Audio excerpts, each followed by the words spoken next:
Have a motion that the closed meeting be closed and the board certifies that to the best of each member's knowledge, only public business matters lawfully exempted from open meeting to which this certification applies, and only such business matters as were identified in the motion concerning the closed meeting were heard, discussed, or considered. So moved.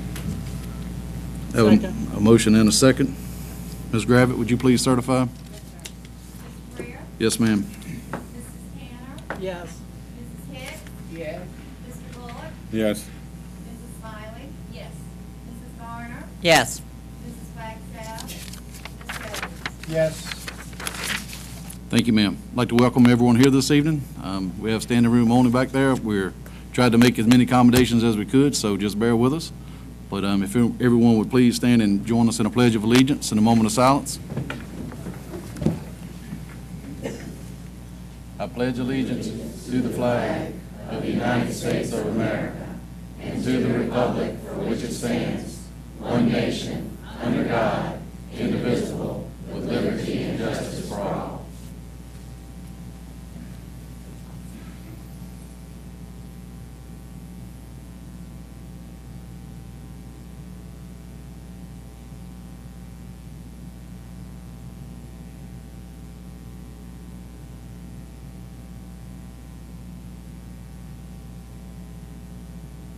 Thank you.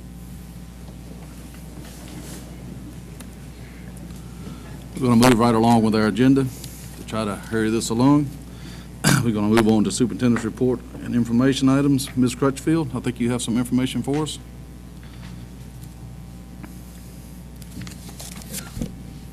Good evening, Mr. Chairman, Vice Chairman, Dr. Thornton, and school board members.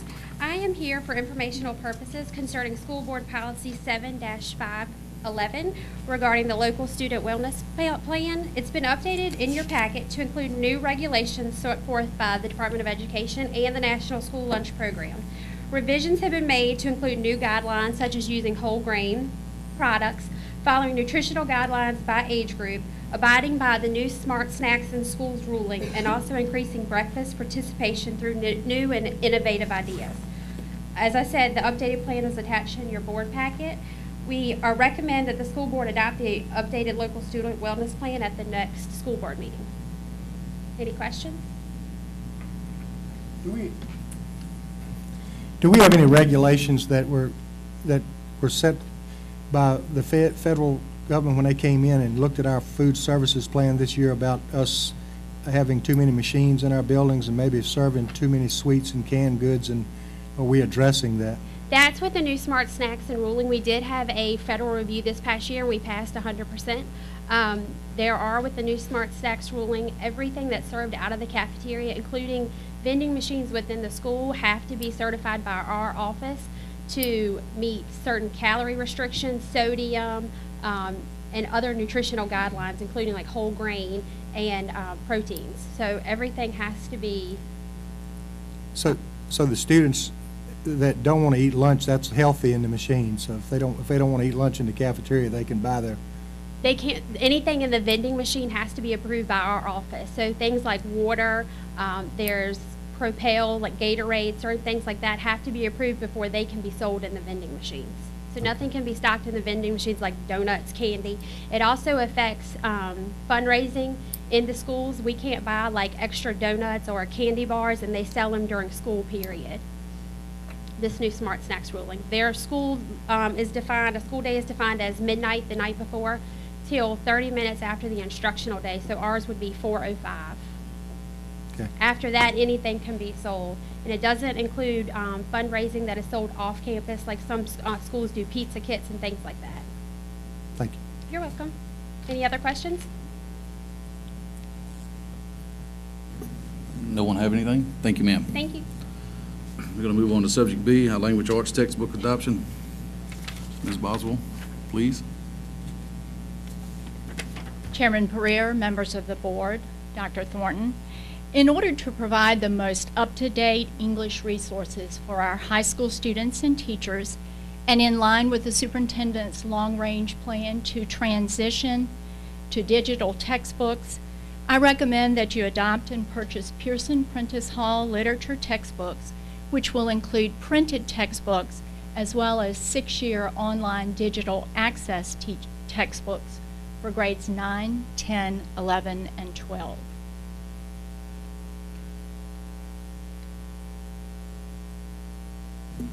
And these are textbooks that were recommended by the teachers themselves? These textbooks were chosen by the teachers, this particular publisher, yes. And it's an easy transition from one grade to the other? Yes, every grade will have, by the same publisher, the same format textbook. Any other questions? No one has anything else? Thank you, ma'am. I think you're next too, aren't you? Yes, I am. You and Ms. Rogers on our Title III statewide consortium. Yeah. Ms. Rogers, please, if you would join us. The Department of Education has organized a statewide consortium to support school divisions with small numbers of English language learners. This consortium will replace the regional consortium of which we are now a member. This consortium will include 65 school divisions from around the state who have similar needs as ours for serving English language learners, and will provide us with increased opportunities for professional development. Due to the deadline given for this application by the Virginia Department of Education, we ask that you approve this application tonight. Are there any questions? Anybody have any questions? Anything to need clarification on? Thank you, ma'am.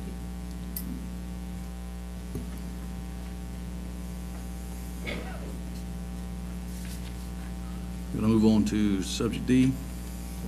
Ms. Pitter, please. Teacher retention and growth.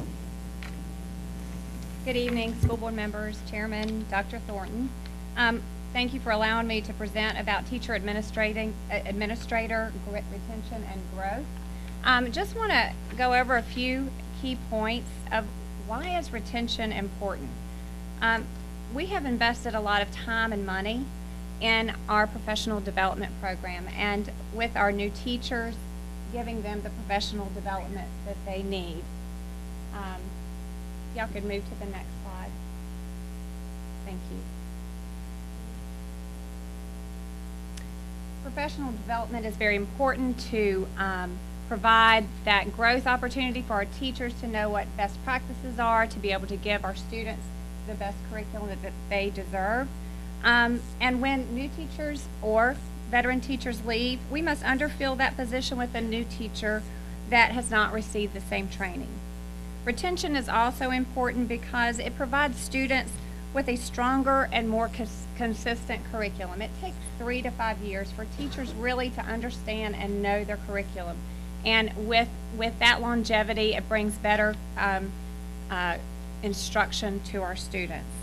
Any new teacher or administrator has a learning phase, and this learning phase takes time. It takes, we want to build a solid foundation with our faculty, with our division, and most importantly, with our students. Fact number 1. From 2006 to 2010, under previous superintendents, an average of 48.5 teachers resigned or retired per year. From 2010 to present, an average of 46.5 teachers resigned or retired per year. Fact number 2. The state average for retention rate of teachers is 87.5% to 89.5% per year for the last 3 years. Mecklenburg County average retention rate of teachers for the last 4 years is 86.5%. Fact number 3. 25% of our teachers are between 0 to 5 years of experience. 20% of our teachers are close to or at retirement. Almost half of our teachers are either near retirement or just beginning. This leaves us in a very vulnerable position for teacher retention. Why do so many teachers, next slide please, why do so many teachers leave between 0 to 5 years? Number 1 is our salary scale is not competitive with Region 8 schools. Time and time again, I hear from teachers that we're either recruiting or that are leaving the pay is not good enough. The pay is not high enough. I can go somewhere else and receive higher pay. Number two, facilities are old and outdated and cannot compete with other systems that have built new schools in the last 20 years. These teachers that leave are typically young teachers that came for experience and then leave to be closer to home or for better pay. In an exit survey that is anonymous, the question that is given to teachers that resign or retire, the question is, what can MCPS do to attract and retain qualified teachers? The answer was almost unanimously higher pay. So what are our solutions? Fix our salary scale to make it the most competitive in Region 8. Build new facilities for high school and middle schools that attract the best and the brightest teachers. Number three, improve our support and outreach to new teachers in our school and out of school. Help them establish roots and network socially. I'm committed to this year providing more support to these new teachers. I would like to see us do more outside opportunities for these new teachers. I think periodically they come here and they don't know anybody. So we need, as a community, to support these new teachers and help them find their place, not only instructionally, but as a member of the community. Fact number 4. Of the 47 administrative positions hired in the last 4 years, 30 of those positions were internal promotions or local hires, or about 2/3 of those positions. We, as a division, are committed to growing our own leaders. What are our plans to continue to commit to growing our own leaders? This year, we offered a leadership academy that was led by Dr. Hackney. We plan to continue that this year, as well as principal-led leadership teams, book studies, professional growth. All of those we are committed to grow our own leaders. This last slide is a 5-year strategic plan that Dr. Thornton and I worked on together to look at our salary scale and how we could get it to where it could be more competitive. And Dr. Thornton's going to talk a little bit more about this particular slide.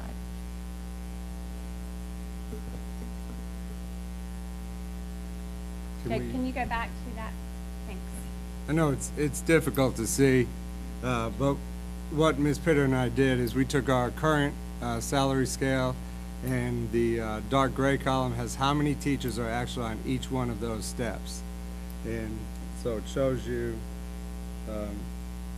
where they are. And if you look at step 30, which is 30 plus, we have 38 teachers currently at step 30 plus, and some of those teachers are actually in their 40th year. So we do have a crisis on our hands to make sure we retain and able to attract new teachers. And what we did is project each year for the next 5 years and put a salary increase. Didn't use a set percentage. I actually looked at the regional scales of the 11 other school districts in our region that we compete against and tried to get close to them. And it's going to be hard to see, but can you go ahead and turn on the light? Turn on the light? Yeah, I'll just speak to it. Turn the light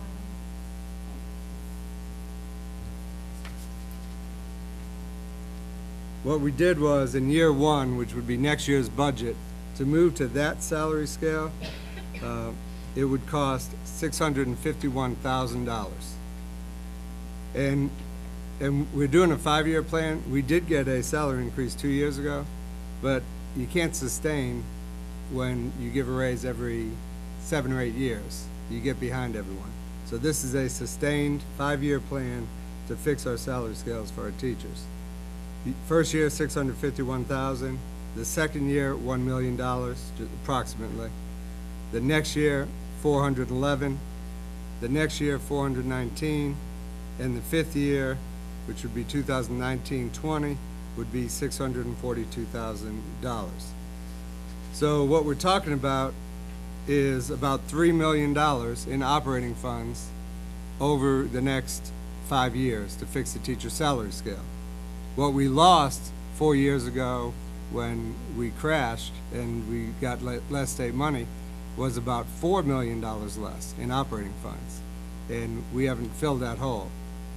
So it would be $3 million, and where does that, if we do that each year for the next 5 years, where does that get us with our neighbors? And that's on the last column, and I'll share that with you. At the beginning salary step, we currently are last in the region. After this, if we invest $3 million over 5 years, if we compare ourselves to everyone's salary scale as it exists today, which means they wouldn't move their scale over this 5 years, we would still be third at the beginning step. At step 10, we're last. If we did, again, this $3 million investment and no one else moved their salary scale in Region 8, we'd be second out of the 12 schools. At step 20, we are 11th, which is second to last, and we would be first if we invest in our teachers. The top of the scale, we're 10th, which is second to last, and we would be second out of 12. And again, I want to reiterate that. That's if no one else in Region 8 moves their salary scales for the next 5 years, and we invest $3 million. I think that shows how drastically we're behind.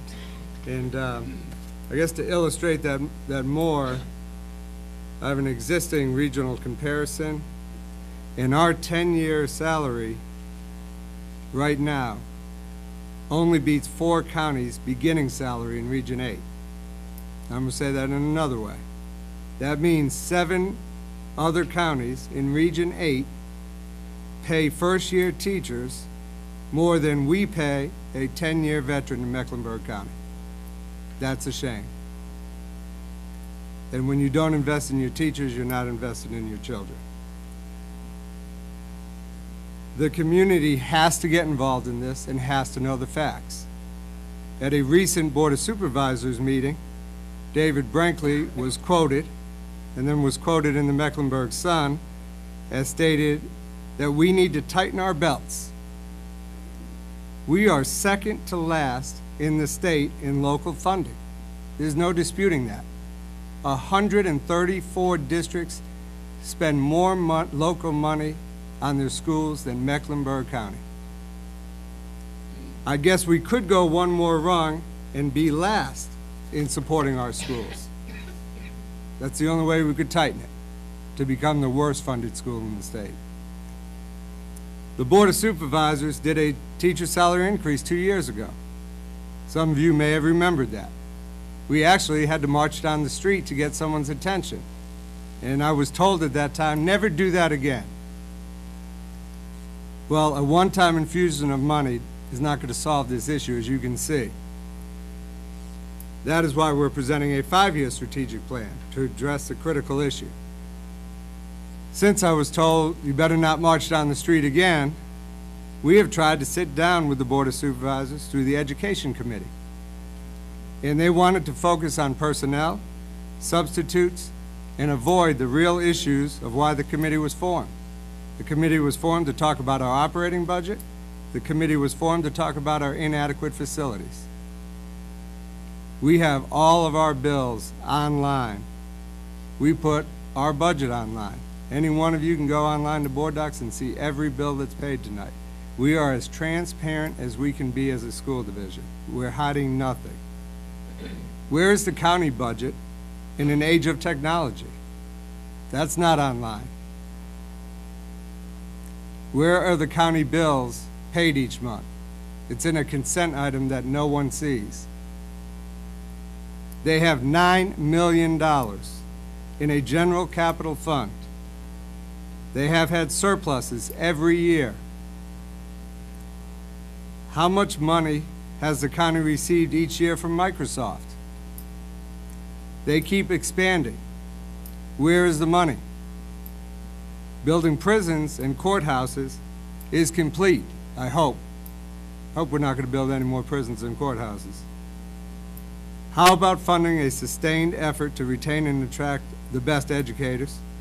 And how about funding a new school, which was first determined by this community in a community study back in 1994. It is 20 years later, and we've moved no closer. I'm going to continue to ask these questions every single week. Our children deserve the answer. Thank you. I have a comment. Ms. Pittard, I know that some positions that you hired and then you had to, they left for higher pay. And so you had to turn around and fill those positions again, and they were going to different divisions. I expect we're probably going to have a lot more people leaving and crossing over the line because North Carolina just passed a 7% raise for all of their teachers this week in their budget.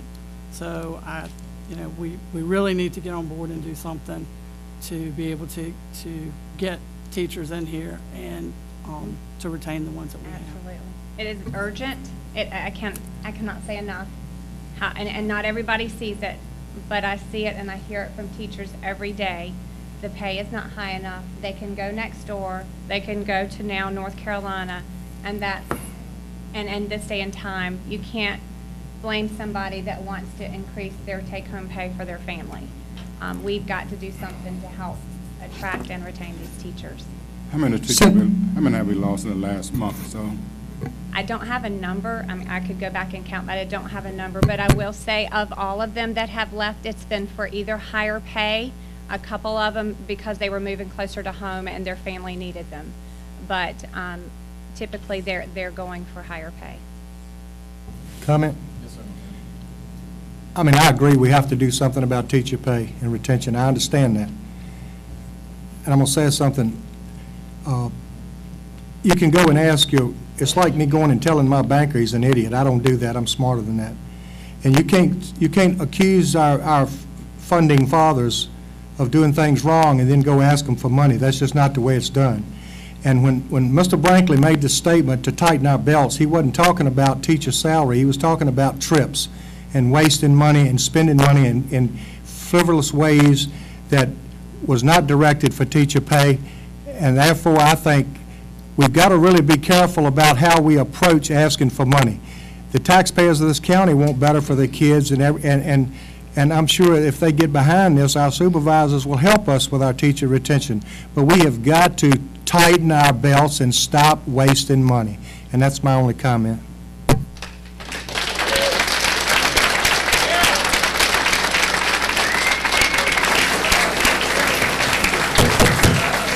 Yes, sir, Dr. Yes, sir. So that we don't misinform the public, those funds that Mr. Edwards is talking about that are spent on staff development and trips are identified by the state of Virginia through federal funds to be spent in that fashion and in that fashion only. Jim Thornton can't decide to take those federal funds and give them for teacher pay when it's designated to use for staff professional development. So I'd love to move those funds, but I don't have the authority to do so. So let's not misinform people, please. I have a comment. I taught in the county for 40 years. 5 of those years was the same pay, no raise. My motivation for teaching were the kids in my classroom. I went to school every day, missed very few days of school because of the kids. What we need, not just higher pay, we need leadership, and we need dedicated teachers and some that are respected in our county. Thank you.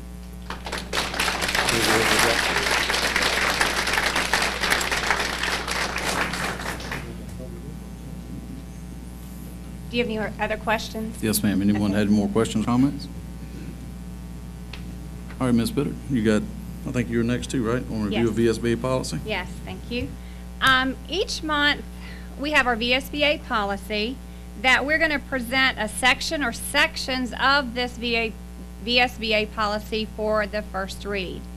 We're starting off with Section A, Foundations and Basic Commitments, and this was presented in your board docs for you to review.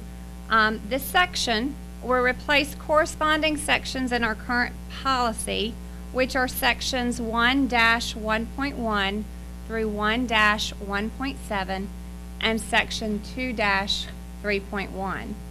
I would ask for you to read through the new policy carefully, and as well as the old policy and what it will be replacing. We will vote on this in August. And if you have any questions or concerns, I'm not going to go through and read the policy here. We'll answer questions in August. Just to let you know, we're going to be presenting these sections a little at a time. This one is very small, and it was recommended by the VSBA board that we start off with section A to do that. It's not controversial. It's very straightforward. And I think this one would be an easy one for us to get started with. I did ask, could we amend the policy? And we can, but it's not recommended. We would have to take the copyright of VSBA off if we make any amendments. What we can do as we move along is add regulations to that policy, and we can do that at any time. We can bring that before the board if we want to recommend a regulation. So if you have any questions right now, I'd be glad to answer. I noticed that it had blank for the county. Are we going to substitute Mecklenburg in that? Or Yes, it should be in there already. It's supposed to be. But it wasn't on. It wasn't on yours? It's not on my, that I Okay. have at home. All right, it may be that the one on the board doc should be correct. If it's okay. not, it may have been posted incorrectly. Does it have Mecklenburg? Okay. Okay. I Yes. read the one that's in the Okay. notebook that we got. Okay, yes. You did get one that's in the notebook, but they give us a digital form, and then we go back and fill in our school and our name and all of that. Okay. Question. Yes. So we don't, this thing is crazy. We don't adopt any school board, we can't do any more school board policies. I mean, we'll go by the VSBA policy. That's correct. So we don't have any more policies of our own. We like can add we did. regulations. We can add regulations to the policy that would be specific to things that are more detailed oriented. The policy is more general, and it is the policy that we use as the umbrella, but then if we see the need to add a regulation to that policy, we can go back and do that. Most of these policies were last updated in 2009, is that correct? I would say yes. I don't have that before me, but yes. It was. Yeah. Thank you.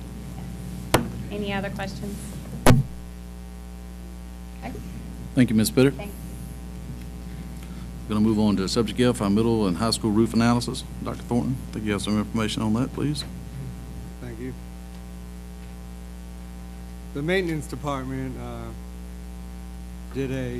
requested that a roofing expert come in and do an analysis of our middle school and high school roof system. We had a company provide us with a recommendation to prolong the life of our current roof systems. All of our roof systems are approximately 20 years old with a 20-year warranty. They are nearing the end of their useful life. Coating and then proper maintenance will extend the roof life by approximately 10 years. Coating requires a minimum amount of maintenance to properly maintain. Roof coatings can be cost-effective in extending the life of a roof. No roof removal is necessary, which increases the consumer's savings. These roofs are in good shape for their age. Some minor blisters need to be addressed before coating for an additional cost. These roofs can be preserved now for at least 10 years with a coating at an excellent cost savings versus roof replacement. The recommendation from the expert that came in and examined them gave us a rough estimate of the cost for this coating. At Bluestone Middle, it was $480,000. Bluestone High School, $725,000. Parkview Middle, $420,000, and Parkview High School, $620,000. This is for information only, for you to start to discuss what we do. A lot of it depends on if we're going to stay in the middle and high schools for a prolonged period of time. Eventually, we do have to do something to the roofs, whether we coat them or replace them. So it really depends on what happens down the road. Any questions? Yes. Who is the expert? we don't give that so he can bid on the project if we send it out. It's a local, it was a local roofer in our county. Any more questions?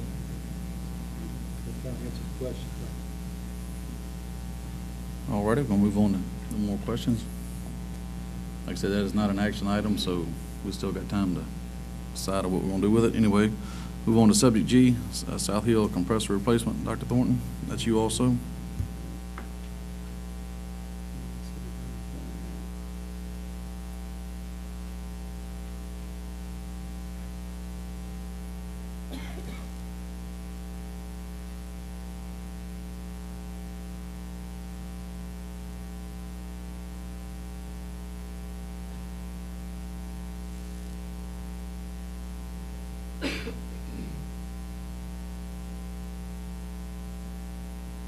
Okay, in your board packet, you've read the service agreement sole source letter from Train to replace the compressor at South Hill Elementary School. This agreement is actually to replace both compressors. Only one is failed at this time. And in your packet, they describe the situation, that it's more cost-effective to replace the running compressor before it fails. For example, 2 years ago, both compressors failed on the other chiller. The cost to repair both at the same time was $64,648. This time, with only one failed compressor and one running compressor, the cost is $53,012. That's a savings of $11,636. They go on to say that labor is consolidated when replacing both compressors at the same time, saving the county future costs. The cost to replace the one is $40,000. If we replace that and the other one fails, they'll have to come back out here for an additional $40,000. This program through Train does offer a 5-year compressor parts and labor warranty, and no other program offers this type of warranty. And those are the highlights in the letter. Do you have any other questions from what you've read?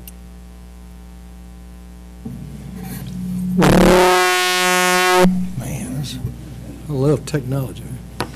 When we originally built this school, the reason we're having this problem is that when we built this school, the contractor that built this school was basically at the period of bankruptcy. We had $600,000 left in an account called retention.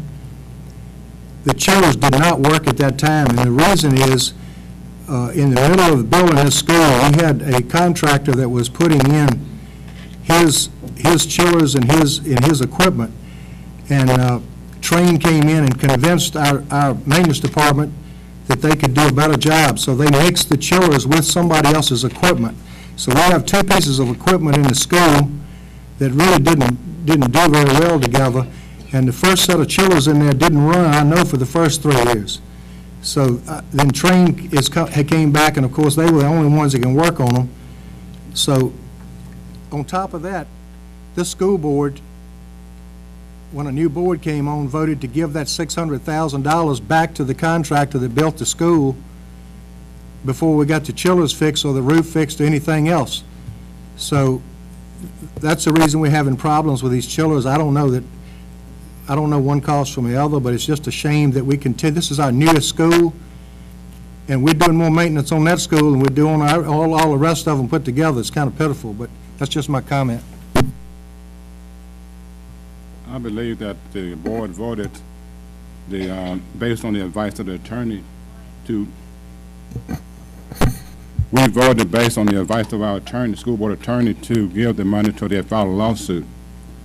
And that's why the board voted based on the advice of the attorney. Well, I'm a contractor, and when I bid a job and they have a retainage clause in there and they hold a retainage until that building is 100% correct, if you go back and look at the record, our architect advised us not to pay the contractor, and we voted to pay the contractor. I'd like to ask everyone to let's please refrain from applause. Like I said, to get on through this, please.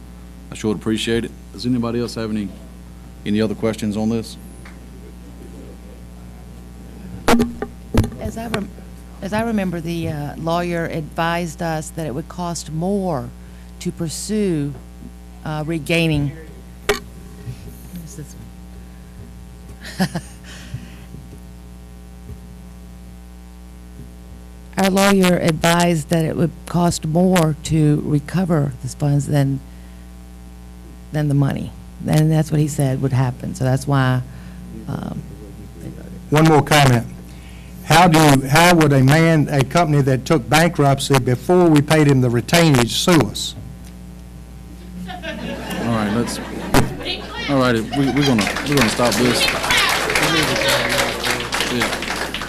All right, we're gonna stop whipping this dead horse. All of us didn't vote to pay that money back, so we're gonna move along. Yeah. We're gonna move on to our next item, which is gonna be our public input.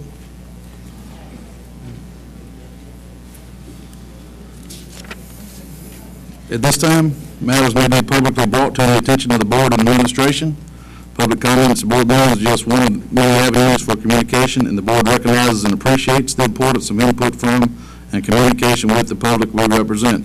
The public is invited to speak up to sign prior to the beginning of this meeting. The clerk of the school board will write down your name, address, and the topic that you wish to speak about. The public is allowed up to 6 minutes to express their views. Please respect that time limitation. It will be enforced. Please understand that it will not be possible to immediately respond to questions. As a reminder, it is inappropriate at a public meeting to make personal attacks, to be defamatory, or disparage individuals or identifiable groups.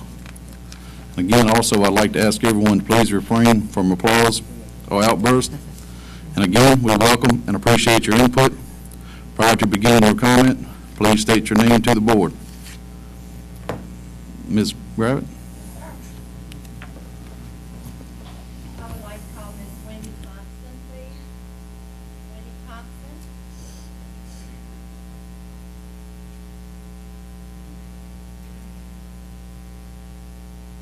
Her topic is instructional practices and how they impact students. Wendy Thompson, good evening. Like many of you, I have read some of the things on social media and in the newspapers, so I thought I would come give a teacher's perspective. I have taught in Mecklenburg County for 14 years, and as I read the comments, the only thing that came to my mind was how many of these individuals actually took the time to speak to Dr. Thornton either directly or through email or phone call. On 2 occasions, I spoke with him. One was an issue in my classroom. He happened to be in the building that day, and I spoke to him about my issue. He took his phone out. He called maintenance, had them come over, and the problem was taken care of pretty quickly. On a second issue, this past year, there was a proposed change to the schedule. I wasn't for the change, so I sent him an email, and I didn't just say I was against the change, but I explained why I didn't like the change and the hardships I thought it would cause teachers.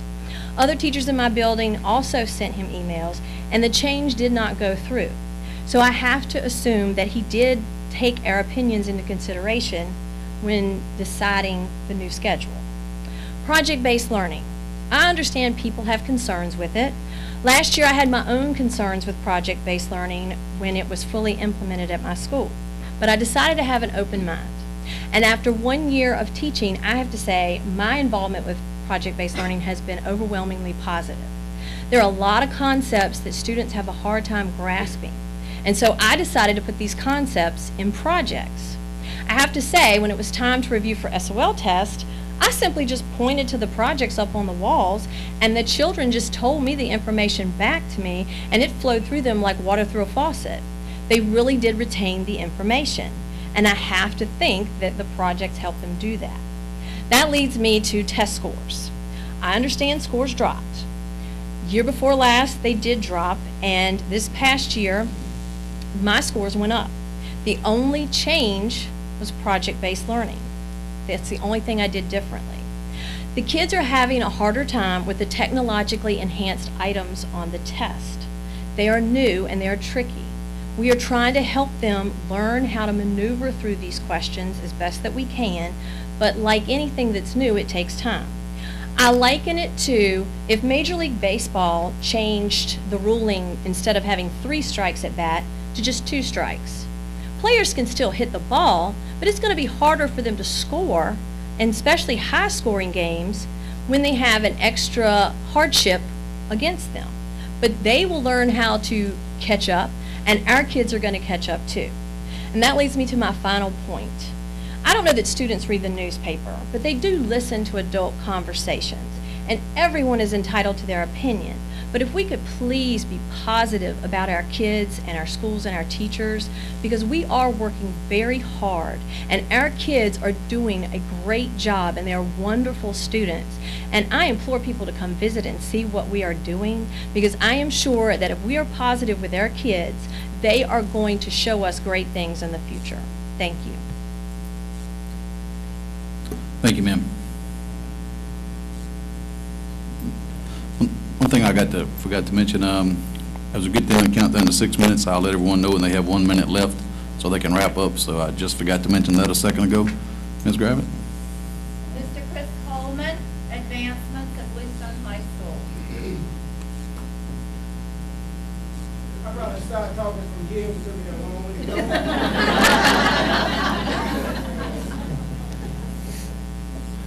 What I want to do is I want to address everyone, and I want to address the board. Thank you for allowing me to talk tonight. It's concerning staying focused, staying focused. That's all I want to do at Bluestone High School, is stay focused on what's really important to why we all are here. The reason that we're here are for kids. Everyone that's sitting up here and everyone that's in the audience, it's for the kids. It's for every student, every niece, nephew, every child that you have at Bluestone High School. That's the reason that we're here, and staying focused. I'm going to relate everything back to Bluestone High School. That's what I know. I don't know the whole entire division, but what I do know is the high school. 4 years ago, I took over the athletic program at Bluestone High School. What we did was we went in and we found out exactly what was working at Bluestone High School and what wasn't working at Bluestone High School. We made a plan. What can we do to improve the sports? We implemented that plan, and we stayed focused. As you know right now, the sport at Bluestone High School over the last 4 years has improved every single year. This year will be outstanding. This year we will beat Parkview High School for the championship. Staying focused is exactly what we have to do as a division. We need to stay focused at all times. A couple of months ago, me and Mr. Edwards, we actually stood out there in the lobby and we talked about bringing an Army ROTC program to Bluestone High School. I think we all knew that Parkview has a ROTC program, an Air Force ROTC program. We brought it up and we talked about it and we tried to work through what's going on with the Army ROTC program to bring it. That is student focus.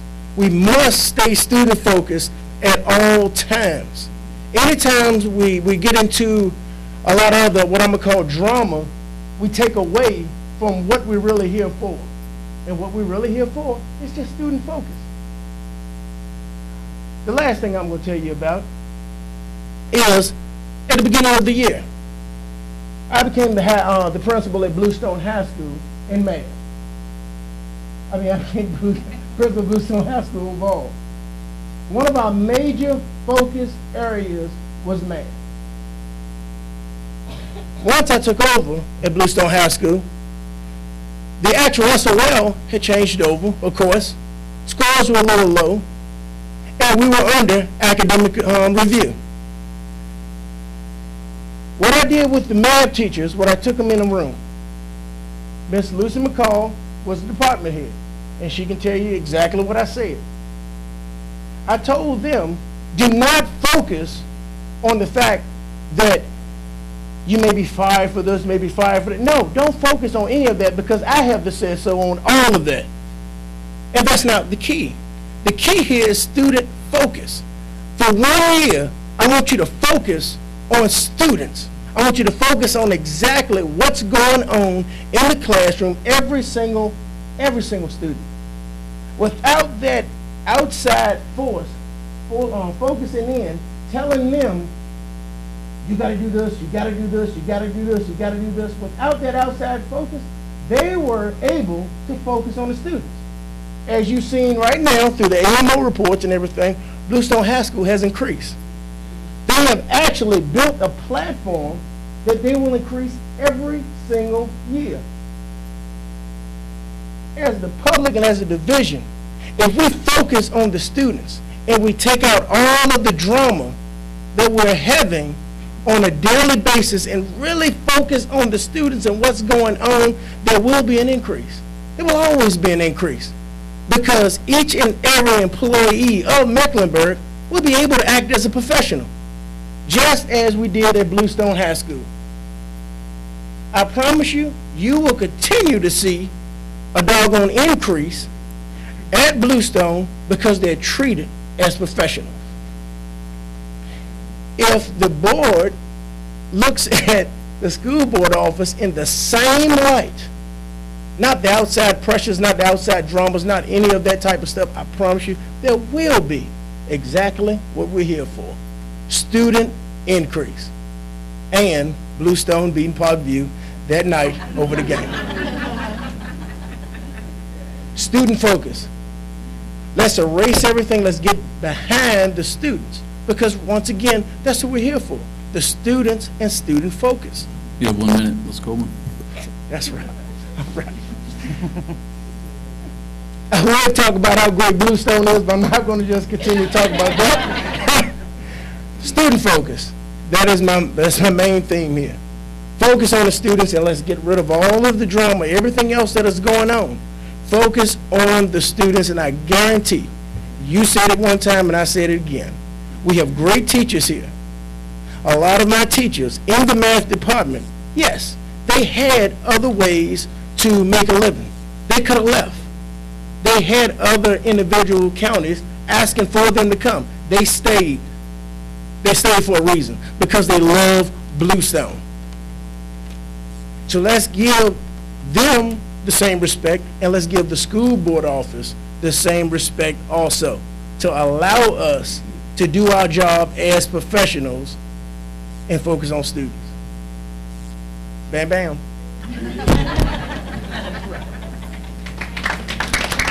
Thank you, sir. Ms. Gravitt?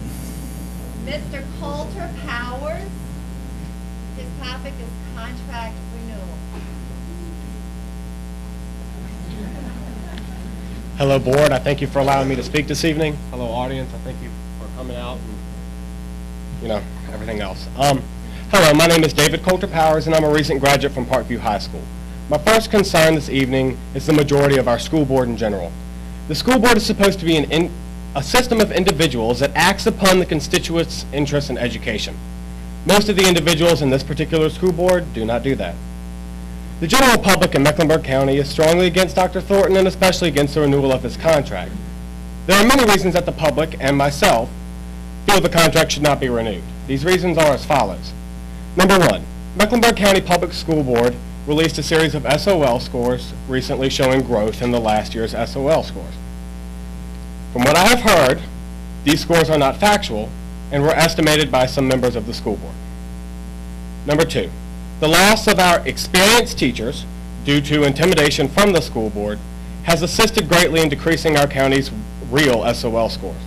The real SOL scores have decreased to the point that many schools in our county are not fully accredited. According to the Virginia Department of Education, Parkview High School, Parkview Middle School, Bluestone High School, Bluestone Middle School, South Hill Elementary, Clarksville Elementary, and La Crosse Elementary are all not fully accredited. Number three, longtime Mecklenburg County Public Schools teachers have been ordered to move positions to opposite ends of the county without warning or without another option. This seems to smack a little bit of age discrimination. Number four, talk of grades being changed during the summer and during the school year without teachers' knowledge has been reported by teachers. This has most likely been done to assist in higher grades for statistical reasons and to make our board look better. Also, so that some school board members' children can have higher grades. This does nothing but waste time. A wise instructor of mine once said, Mecklenburg County Public Schools should spend more time and money making A students A+ students instead of F students D students. Number 5, discipline in the classroom has been very poor, and I have seen it myself as a recent graduate. Discipline slips have not been returned or acted upon so that the school board may say that discipline has improved. This, parents, endangers our teachers and our students alike. Number 6, there has been no failure from school or failure from a class due to lack of attendance since 2010. Number 7, Dr. Thornton stated earlier that this is as transparent of a school board as it can possibly be. And parents, y'all feel free to check up on me after this. On Mecklenburg County website, the superintendent's annual report has not been updated since 2012. That doesn't seem transparent.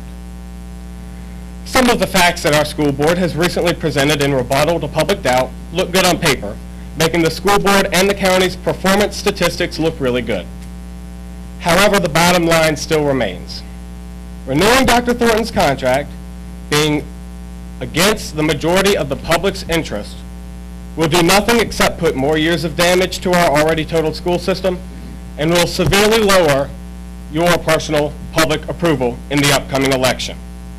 This leads me to predict that many of your seats will not be filled by you because you are supporting a superintendent that has seemed to damage Mecklenburg County Public Schools and most importantly is not desired by your constituents. In addition, another thing that the school board has hidden is the fact that the school division has dropped from 14th in the state out of over 100 to 5th from the bottom in the past 4 years during Dr. Thornton's tenure. School board, ask not how well are the children, ask how good of an education are the children really getting. In closing, I am here to speak on behalf of the population in Mecklenburg County, but I'm also here on behalf of the teachers in this county.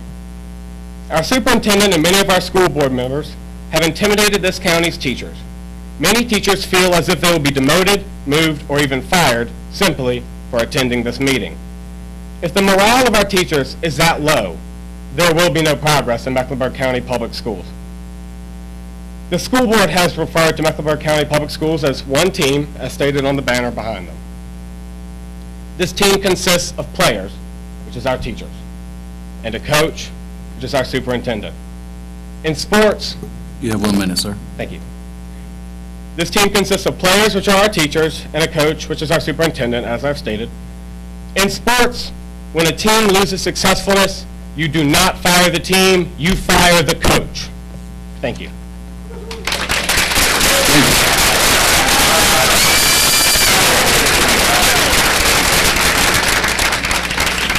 Ms. Rabbit?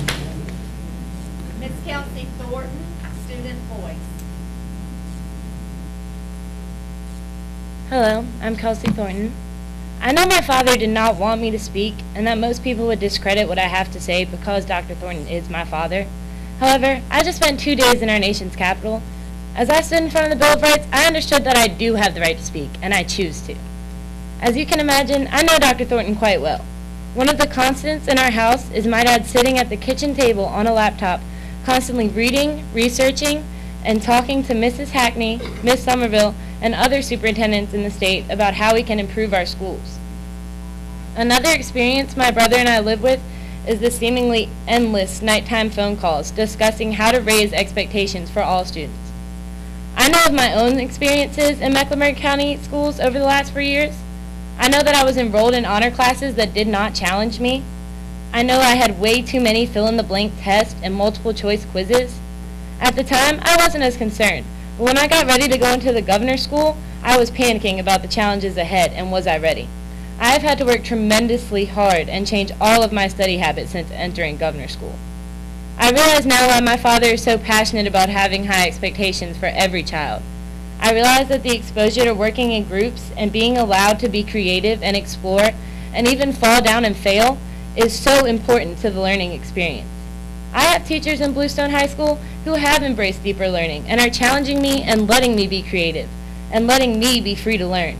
I'm afraid with what I read in the newspaper and on Facebook that people want to go back in time and use one thing, the SOL test, to measure my success as a student. I'm so much more. We all have so much more to offer and share. As I am preparing to apply for colleges, I have found out that colleges don't ask for my SOL scores.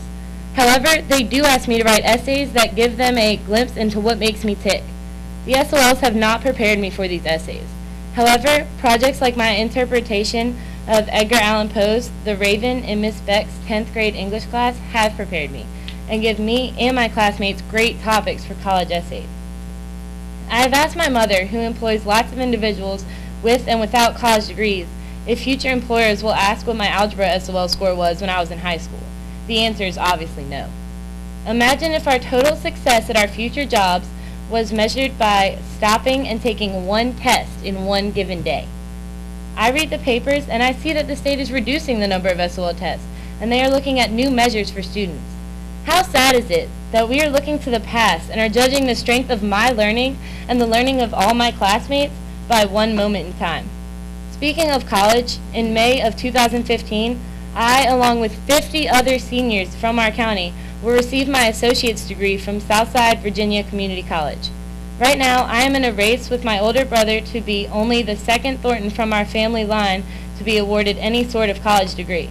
My father's family did not have the financial means to provide him with a college education.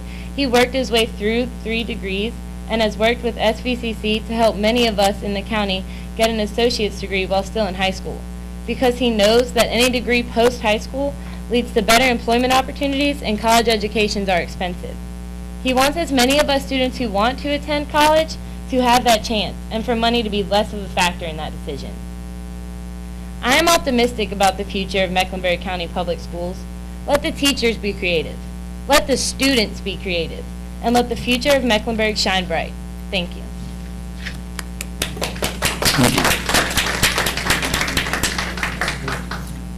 Ms. Gravitt? This is Kim Mullins. Superintendent's contract. Good evening, and thank you for taking the time to listen. My name is Kimberly Mullins, and for 21 consecutive years, I have had children in the public school system, 3 different states and 7 different districts. For the first 19 of those years, I never felt the need to attend a school board meeting, and I never penned a single letter to the editor. In fact, I can't remember ever reading of any scandals or scathing letters in regards to the administration of any school system I've ever been in. Then last April, this school board decided to change the number of classes our high schoolers received each year. That was the first time that I ever felt the need to address an issue with the board. And sadly, it was not to be the last. This will be my 3rd time speaking to you on behalf of the children, and I've penned a few letters to the editor since then. Last April, despite overwhelming opposition to changing the schedule, you didn't listen to the people and voted the way that you wanted, and our students are now paying the price. Tonight, I hope that changes. In the past 3 weeks since it came to light that you intended to extend Dr. Thornton's contract, there again has been an overwhelming response. Not in favor, but quite the opposite. Whether you're a Dr. Thornton fan or a Dr. Thornton protester or riding the fence, I have yet to see anyone support the contract extension. Mr. Puryear, you stated in a letter written recently that consistency is the key to leadership, and you are absolutely right. Consistency is also the key to a successful education. We are about to begin our 4th schedule change at the high school. We are about to experience our 3rd change in the number of school days attended each year. We've gone from the gradual release model of education to project-based learning to deeper learning. We've gone from 32 credit hours to 28 credit hours. We went from an actual language teacher to computer teachers. Our teacher turnover rate is hovering around 20%, which is 4 times higher than the state average. You started in Cortez Math, you removed it because you said it didn't work, then tried other programs, and now we're going back to Cortez Math. A teacher recently said this to me: every time we turn around, we're being hit with a new initiative. We can't master one thing without being thrown into something else. So where is the consistency that you promote? Parents are frustrated, students are frustrated, and despite what you would like us to believe, teachers are frustrated. In fact, one recently had the courage to voice her opposition, and these are her words. We need a superintendent who can see the big picture and who makes logistically and pedagogically sound decisions. To me, Dr. Thornton has not shown that he can do this. I can give the perspective of a teacher who has experienced firsthand the policies and agendas that have come from this administration, and Dr. Thornton's brand of consistency will not lead our schools to regaining accreditation. Mr. Sturtevant recently made this statement: "The truth is there is no need to discuss Dr. Thornton's contract at this time. It has nothing to do with scores at any school. We have a system in place of elections. Before the superintendent's contract expires, there will be a new school board in place.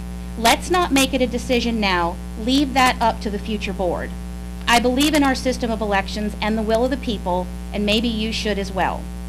I come to you tonight not only to voice my opposition to the contract extension, I also ask you these questions in the hope that during your final remarks, one of you will answer them. When did you decide to negotiate Dr. Thornton's contract? Who made the request? Where was the request made? Who was present when the request was made? And why do you feel the need to act on this almost 2 full years early? I ask you to do tonight what you didn't do last April and listen to the people. Do what the people are asking you to do and just wait. Let Dr. Thornton prove that he is worth another contract. And then if the new school board decides he's earned it, let them be the one to give it to him. Thank you for your time.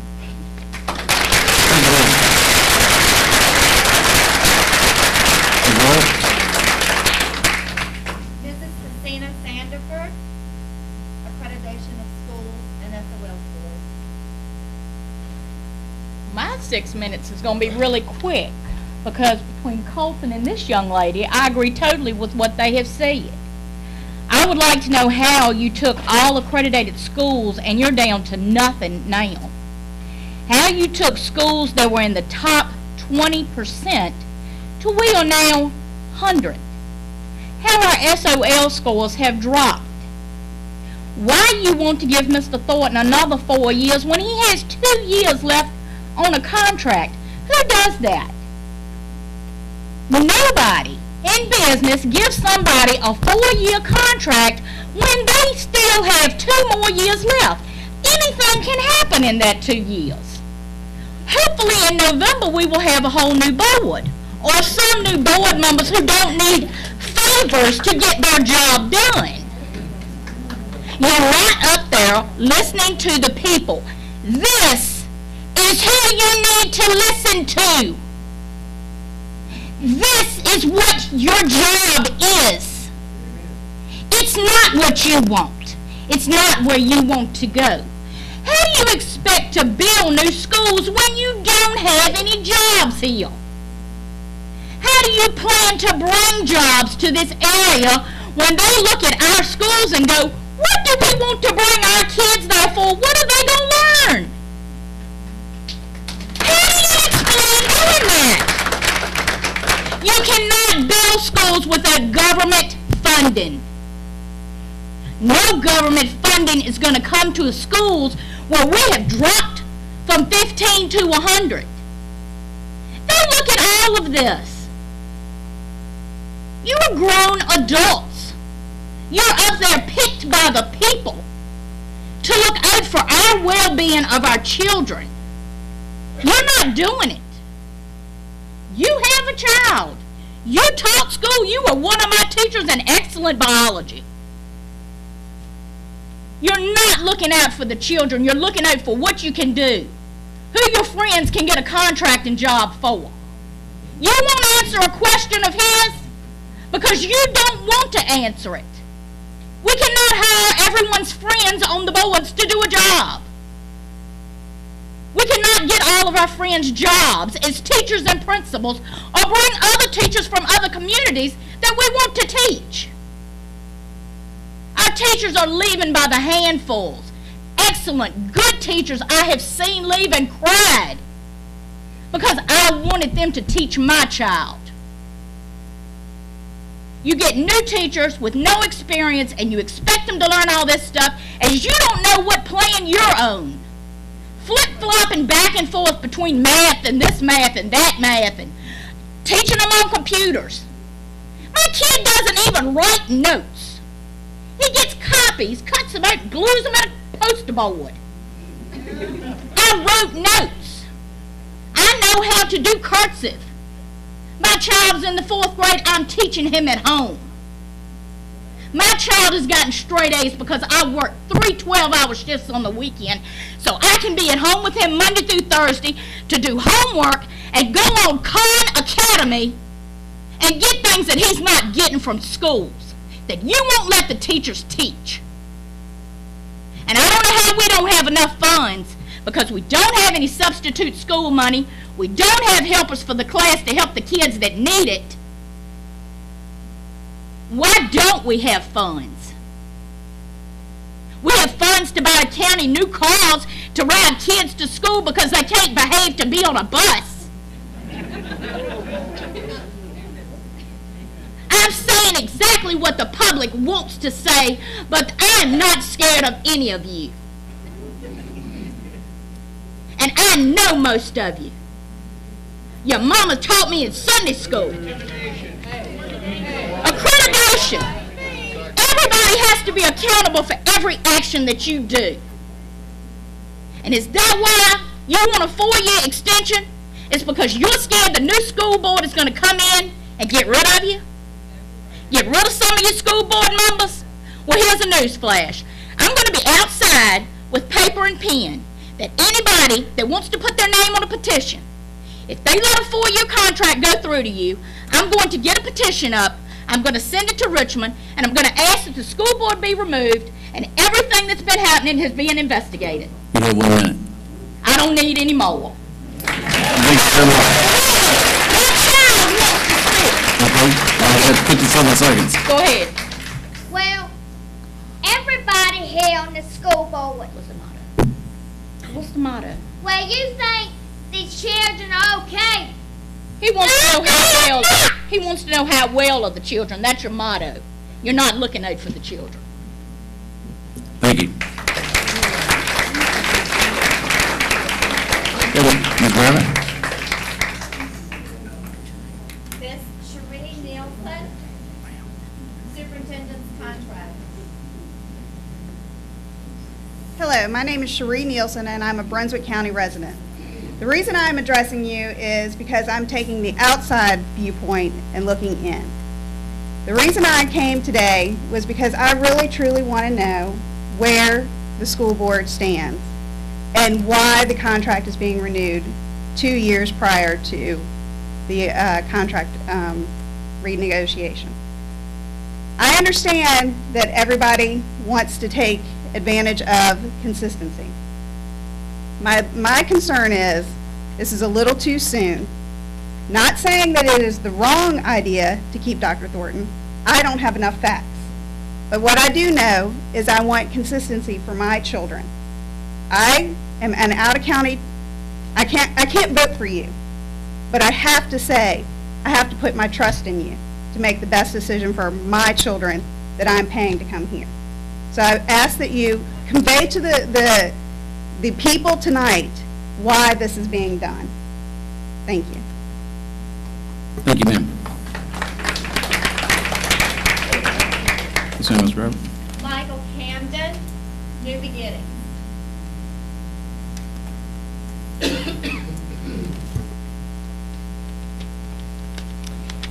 Mike Camden. Good evening. Mr. Puryear, Dr. Thornton, school board members.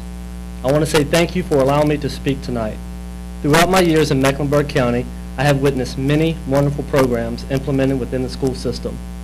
Dr. Thornton has been responsible for everything from academic jackets, the associate's degree program, to the New Beginnings program, in which the first class graduated this last school year. I would like to speak a little more on behalf of the New Beginnings program. I still remember the first day those students entered Bluestone High School. There were many individuals that had already given up on them, and the majority of the students themselves had given up. Every student entering the program had failed 2 or more SOLs in the 8th grade, not to mention that some had never even passed an SOL. But because of Dr. Thornton and his belief that every student can be successful, came the program New Beginnings. Teachers, administrators, and central office became a support system that created a family culture. By building relationships and support system that embedded the motto, "I will succeed," started the foundation of what became a successful program. The data speaks for itself. This past year, 24 of the 25 New Beginning students walked across the stage and received a diploma. The program provided students a chance to earn the necessary requirements to attend college. Though the data speaks loud and clear, the New Beginnings program accomplished so much more. Seeing the students in the New Beginnings program enter high school with an unclear path, doubts of success, and loss of hope was an amazing experience to witness as these students transformed into young adults that were making better decisions, caring about their academic success, and how they built relationships with their teachers. I want to end on just one success story. I received a phone call in April from a parent that was not on board with the New Beginnings program when her son entered his freshman year. This was also a student who would curse at his teachers, not do his homework, and make poor decisions because he had never been successful in the classroom. Receiving poor grades and being a discipline concern did not weigh on this student. He simply did not care. During this phone call, the mother thanked me and the program for the success her son achieved during his 4 years at Bluestone High School. She also informed me that he was recently accepted into an art institute. As I stated before, this is just one of many success stories of a program that Dr. Thornton implemented into Mecklenburg County.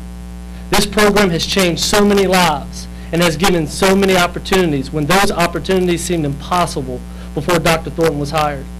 It has been my privilege to work with Dr. Thornton. He is truly a leader that makes decisions for the best interests of the children. Thank you. Thank you. Ms. Graham? Mr. Joe Doherty, Superintendent's Contract.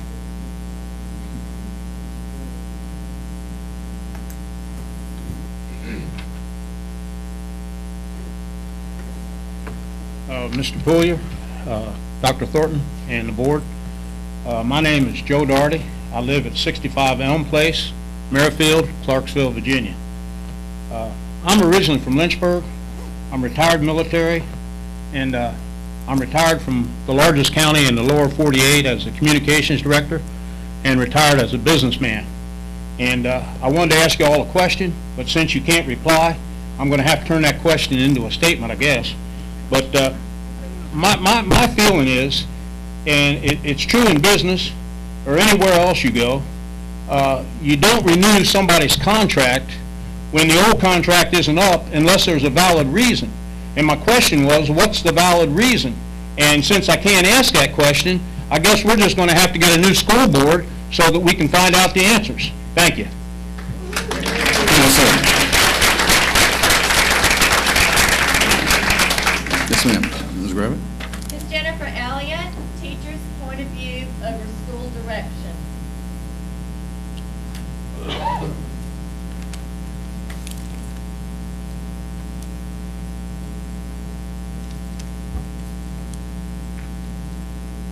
Good evening, school board, Dr. Thornton, school officials, and fellow citizens.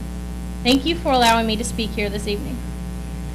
My name is Jennifer Elliott, and the upcoming school year will mark the 4th year that I have been an English teacher at Bluestone High School. Bluestone High School is also my alma mater. Please know that I am not speaking tonight because I feel as though I am the best teacher in the county, but I know that silence will not solve anything.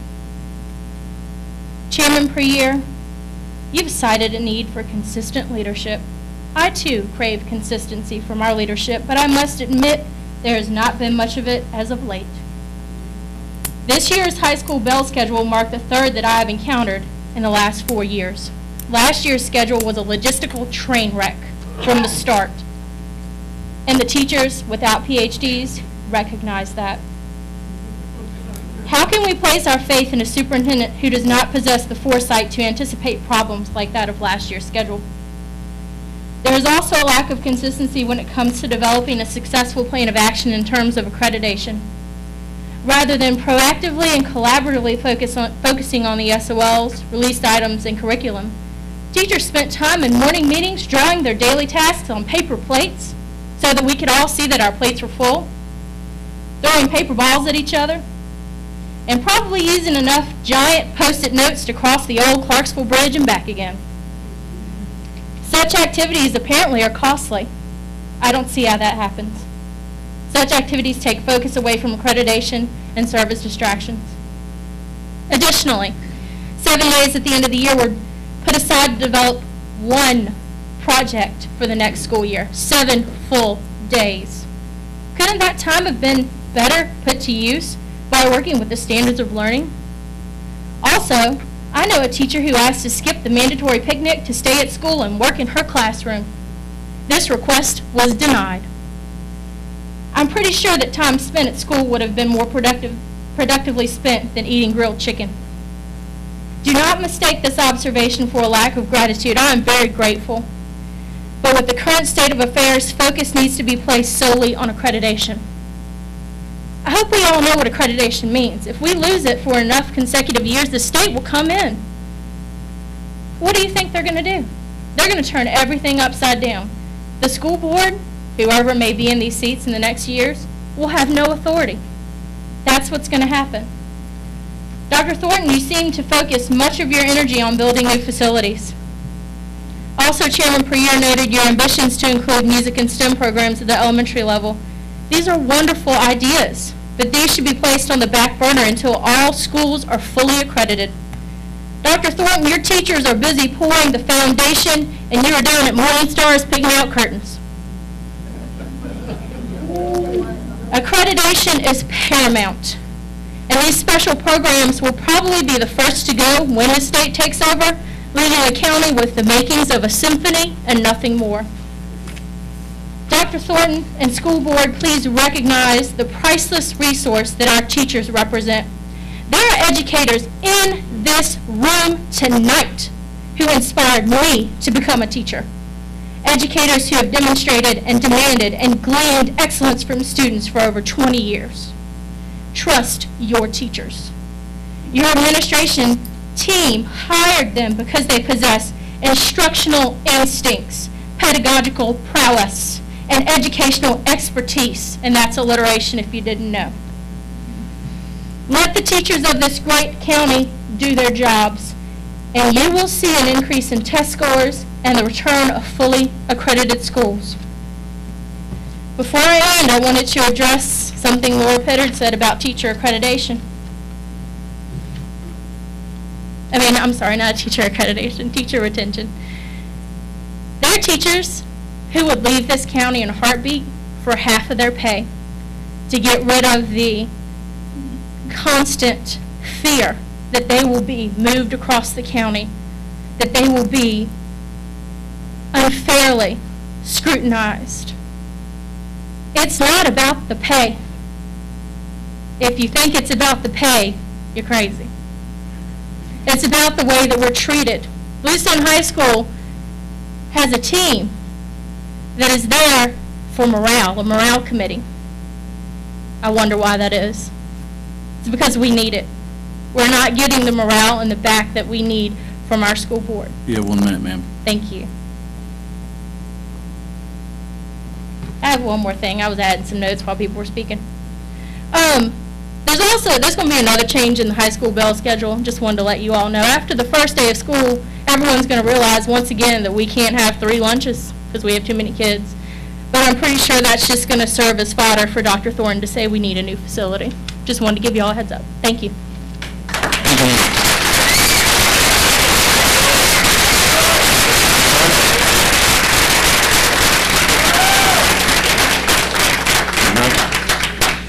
Miss Danielle Duncan, DE classes and schedules.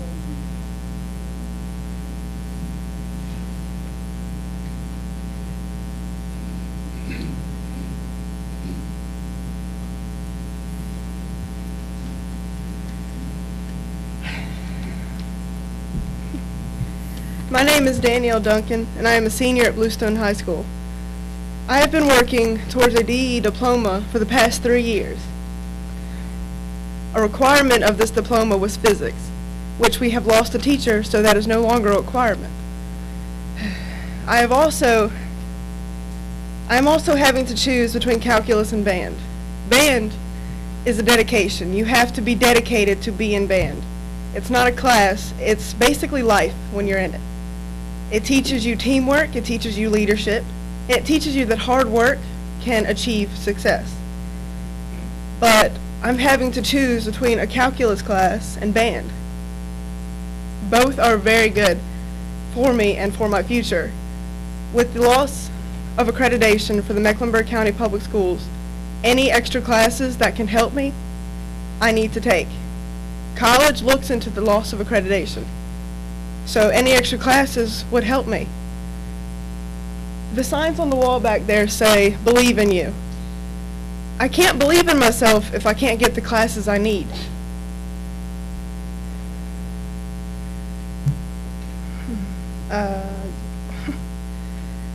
Many kids in Bluestone High School work just enough to pass. There are some who take the easy classes so they can get A's and graduate, which is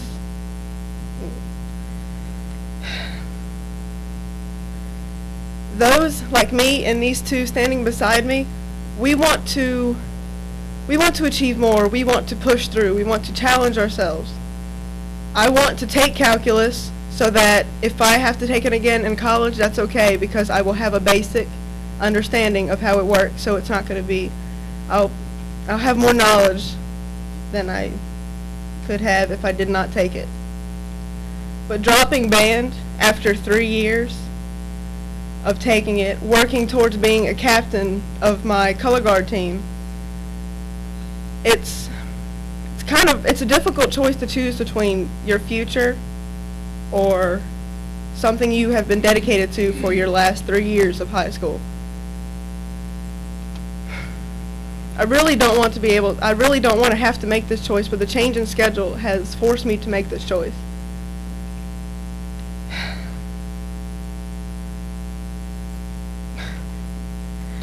With everything that has been said tonight, the question on those posters, how well are the children? No one knows how to answer this anymore, because we're not very well. We're having to make choices like this at our age when we should not have to make these choices. Thank you.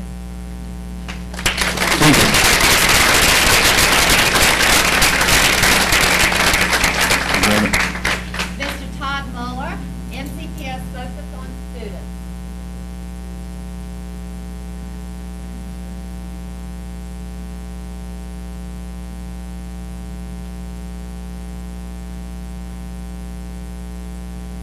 Good evening.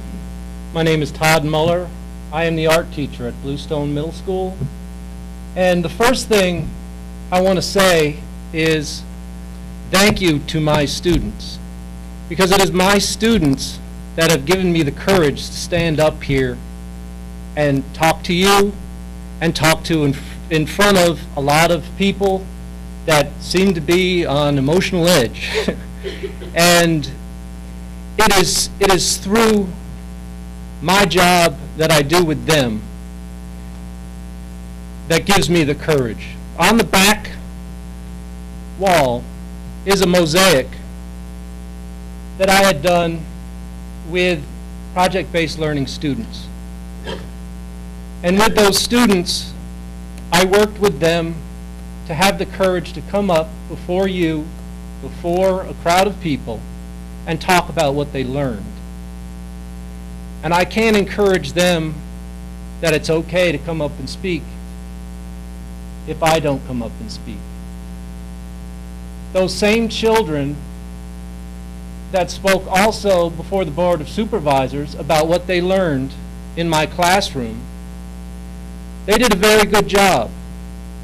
But when I moved here in 2005 with my family, I left a very, very successful, quite successful contracting job. I was a drywall contractor making more than twice of what I make now. But I can tell you, I have never worked harder or enjoyed myself more than I have since the implementation of the project-based learning and the deeper learning.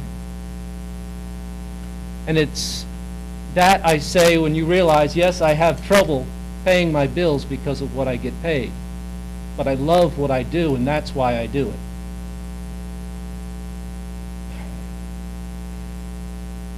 In 2005, we want to talk about how great the scores were when I first moved here. And when I first moved here, I soon realized why the scores were so high. I taught art. I did not give an SOL test. But I had students in my classroom working on projects, learning about artists, learning about certain periods in history and what things were like then, and really, really understanding it, knowing it.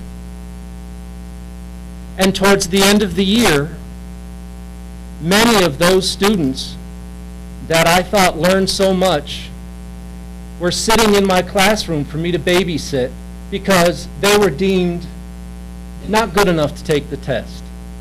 Yet I saw them learn. I know they learned. And they were unable to take that test. Why? Because our test scores needed to be high. And everybody wanted to celebrate how high our test scores were. But then I go to a Board of Supervisors meeting, and I hear that the schools can't have money because they don't get enough tax money. Not enough people pay property tax. The reason why people aren't paying property tax is because they were deemed not important enough to go and take those tests. They were seen because they had trouble reading, maybe they were dyslexic, maybe they had another problem, so they could not learn to memorize things for a test. They could not learn all the tricks of slashing the trash. They couldn't learn all the tricks to get a passing score, which what they were tricks. In 2005, I saw tired teachers. I saw burnt-out copy machines, just printing off things over and over and over again. When these students during the test were brought to me, I was given a stack of busy work, wasted paper just for them to do. I had them do it, and it was thrown away. Because why? They were deemed not important because they're not counted in the test score. The following year, I decided those same students are going to continue to learn. I'm not about SOLs. You have 1 minute, sir. Okay, I was PBL before PBL was really ever brought up. Art education, those students all learned. And they learned a lot during that time while that testing was going on. If we want citizens to pay their property tax, then we need to give them an opportunity for the education that the deeper learning does. They learn, they retain. I've taught them all, 6th, 7th, and 8th grade, and I know that they can do it.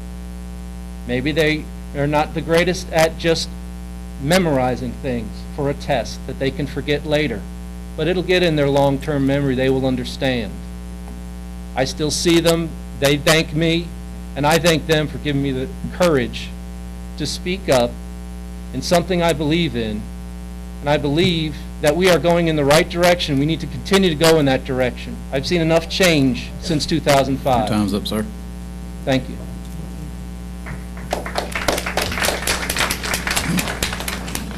Ms. Gravitt? Ms. Missy Shores, support for school.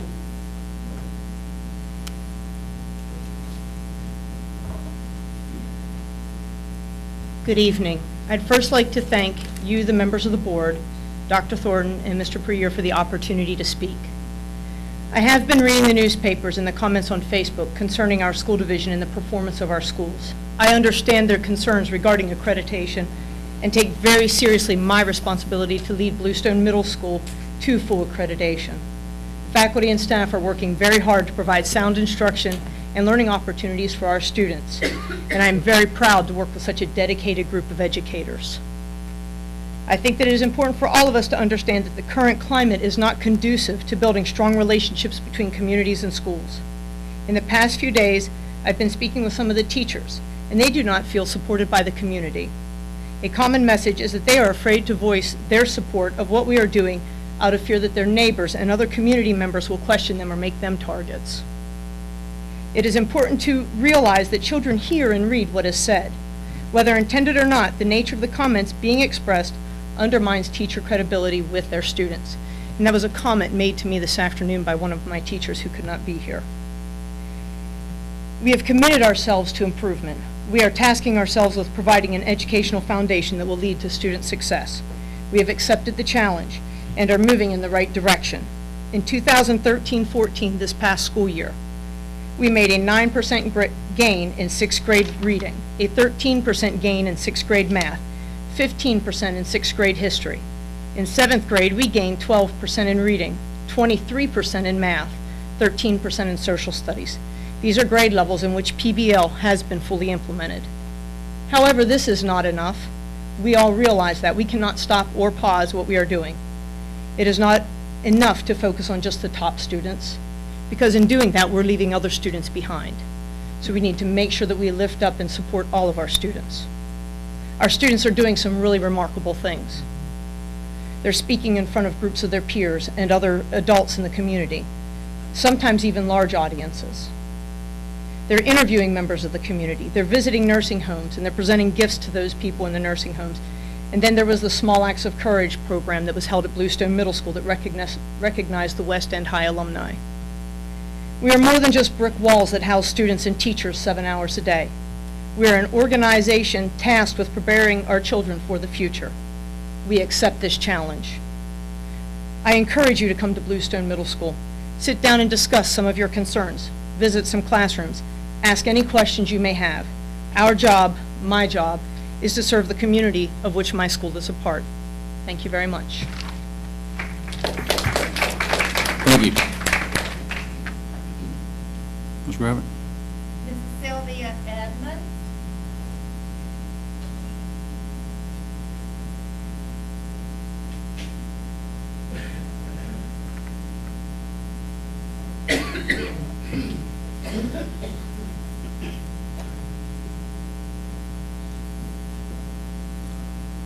Sylvia Edmonds from Chase City. I want to thank the school board for letting me speak. It'll be short. Oh, I'm sorry. Sylvia Edmonds from Chase City. I want to make a statement or ask a question about basic math, how much is being taught.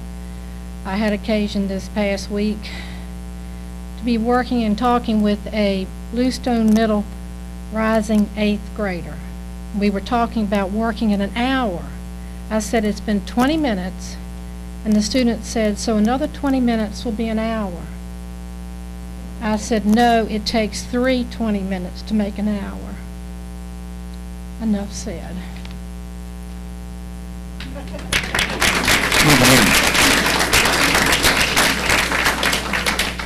Ms. Gravitt? Mr. Robert Shepard.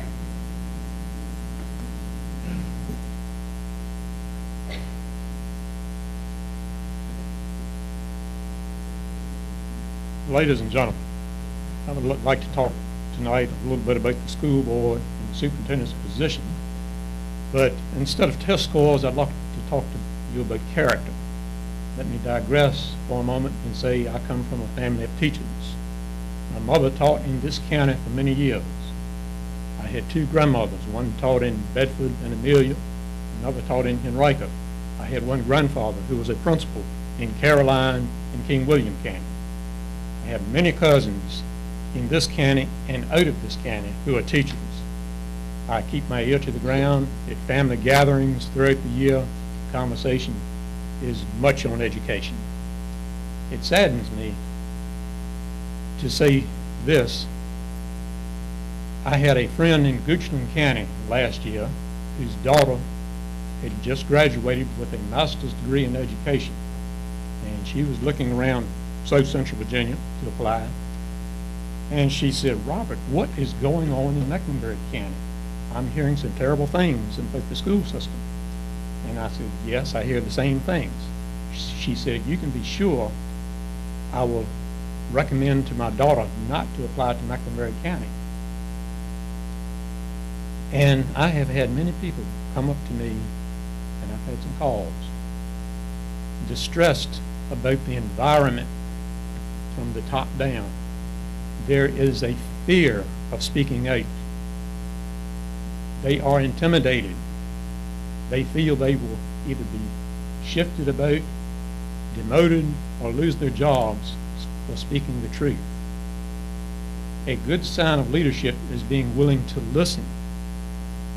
You don't have to give them everything they want, but to listen and to compromise, as we saw President Reagan and Tip O'Neill do. They accomplished a lot together, even though they may have disagreed. This school board and the superintendent's position needs to look at character. In the long run, good character is what this system needs. For those of you who remember Mr. Hager as superintendent and Mr. Moore, I think two real gentlemen who respected one another. I heard many stories about how Mr. Moore welcomed Mr. Hager with open arms when he came to visit.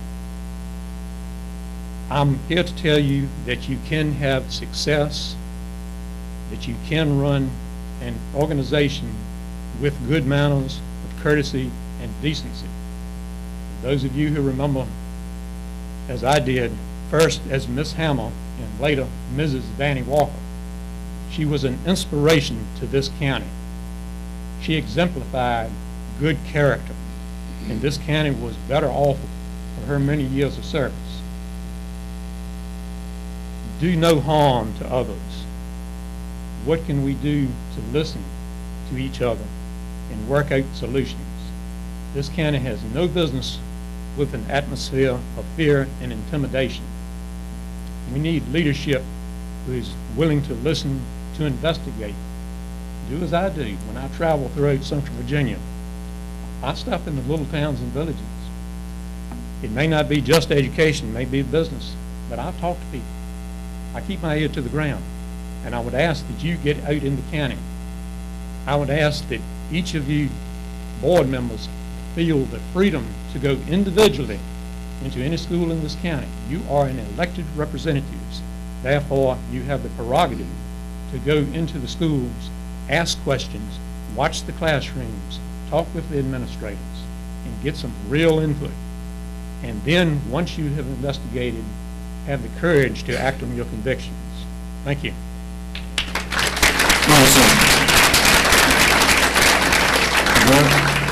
Mr. F.W. Richards.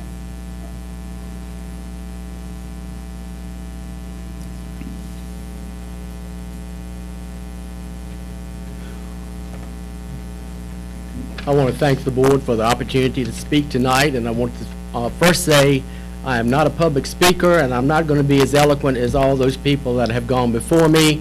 Most of them have already stolen my thunder, and I also do not harbor any personal problems with any of you as individuals. The first thing I'd like to speak on is accreditation, which we've beaten to death tonight, but the differences in 2010 and now, I'm being told by teachers in the system that kids are being pushed through school classes without the adequate skills needed. Perhaps they don't do well in Algebra 1, they get pushed to Algebra 2, so be it, it looks good statistically. I heard tonight about the teachers and about the buildings and all that sort of thing. I think that concerns all of us in the room. I have never personally had a teacher friend of mine mention salary as a reason why he or she left this system. It had nothing to do with salary.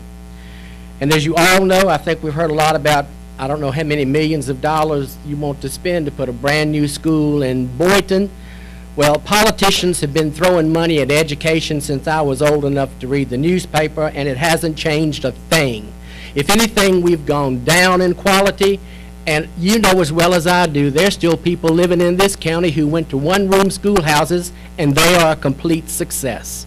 Having a building beautiful and glorious has nothing to do with education. I'm all for raising teacher salaries. I'm all for lowering the superintendents. So let's do what we have to do to balance the picture here. One of the things I'm concerned about that I read in the newspaper, and I thought, well, surely something's going to be done, but I never did see in the paper where anything was done.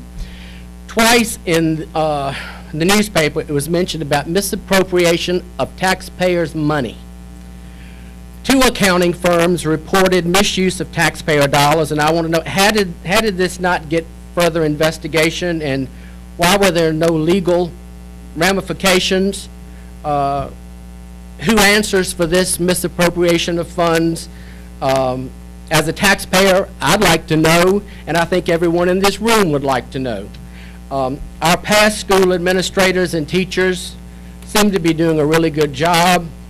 Many of them were let go and replaced by Dr. Thornton's people who bow down to him. None of the current teachers I spoke to would come tonight for fear of losing their jobs. That's not leadership. That is a dictatorship ruled by fear and intimidation. And I personally want to thank the teachers and students who were brave enough to get up here and say what they think, and if any of them have any action taken against them being moved to another part of the county, or they're fired or demoted, Mr. Thornton, Dr. Thornton, excuse me, should be fired on the spot. Now, if you're considering extending Dr. Thornton's contract for 2 more years, but beyond the 2 years I understand he has now, I think you're supposed to be representing the people and children of this county. I beg of you, have the common decency to let the people speak at the polls in November of 2015. Be man enough or woman enough to listen to the people. If you get reelected, so be it. Don't think you know more than the ones who elected you. Nero fiddled while Rome burned.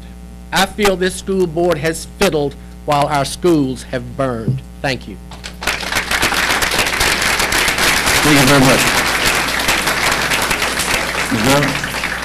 Mrs. Hallie Powell.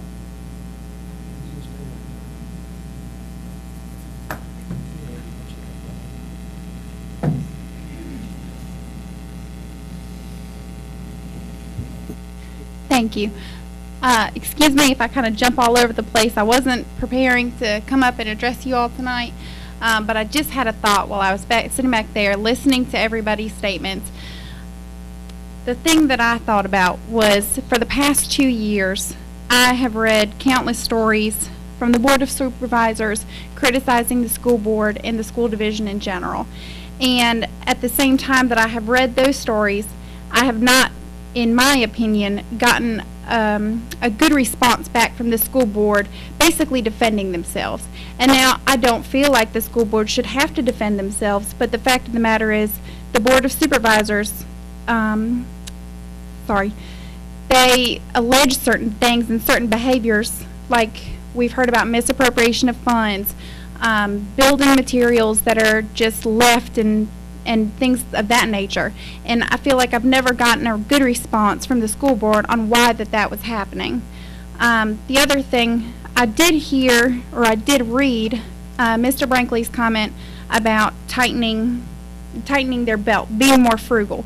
And in my opinion, that was a very harsh comment, because he was talking about the maintenance of our schools, which I feel like it is very important.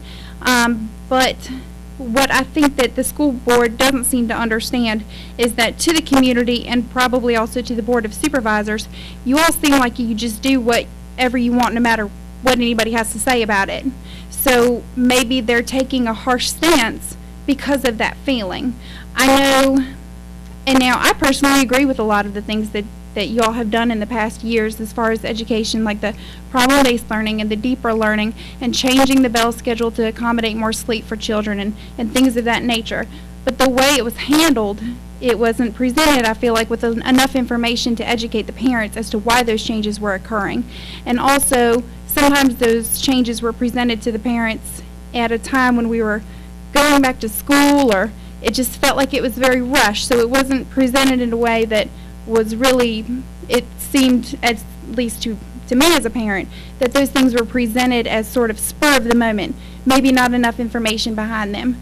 And if you don't come from an education background, you're not familiar with with the concepts and the new things that you all are doing, that they have actually, in fact, been around for many years and have studies to back them up and are great things for our kids and may not be reflected on SOLs, and that's okay because those kids are learning more. But maybe a little bit more finesse in the handling of that for the parents. The other thing I wanted to address was I've heard a lot of accusations of trips and things like that, and funds that could have gone to this, but we're going for trips, you know, for the school board or something. I've never heard anything from it from the school board. It's all been gossip and rumor and drama, and I just wonder. I've heard a lot about tonight about teacher pay and teacher retention and things like that. If possibly we could have used that money to be put into a fund for continuing education credits for teachers, so that our teachers that already aren't paid very much could have used that money when they have to pay out of their own pocket for their continuing education. They could have had access to that, and that could have made us more competitive as a school division, because I know that a lot of the other school divisions, they have budget constraints just as we do, and they also don't offer those programs. And I remember a few years ago, we did offer that money to these teachers so that they could go back to school and get a master's or get their continuing education. And I'd just like to say, my children go to Chase City Elementary School, and I know that none of the teachers there stay because of the pay. And there's not a minute that they've been in school that I haven't felt that every person in that school has been there 100% behind them and has gone above and beyond to make sure that they received a good education. And I don't know if that's the same for all the other schools, but I would hope that it is. Also, the other thing I wanted to say, I heard a young gentleman say that he had received I guess some wise words from a teacher, that we should spend more time focusing on making our A students A+ students and less time on making our F students D students. I think I understood that correctly. I would hope that my child would never get that teacher, because I think that that's wrong. We should make sure that our F students become A students, and we shouldn't just give up on them. So thank you for letting me speak. Thank you. Ms. Gravett? Okay.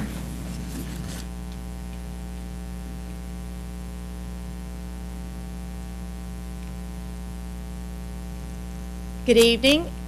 Please note that I was not asked to speak tonight, and I certainly do not bow down to anyone. I felt convicted to do so because I have been in this county for 30 years and served under 5 superintendents, and I have educated 3 children at Bluestone High School. My most passionate and my most rewarding and urgent work has occurred under the leadership of Dr. Thornton.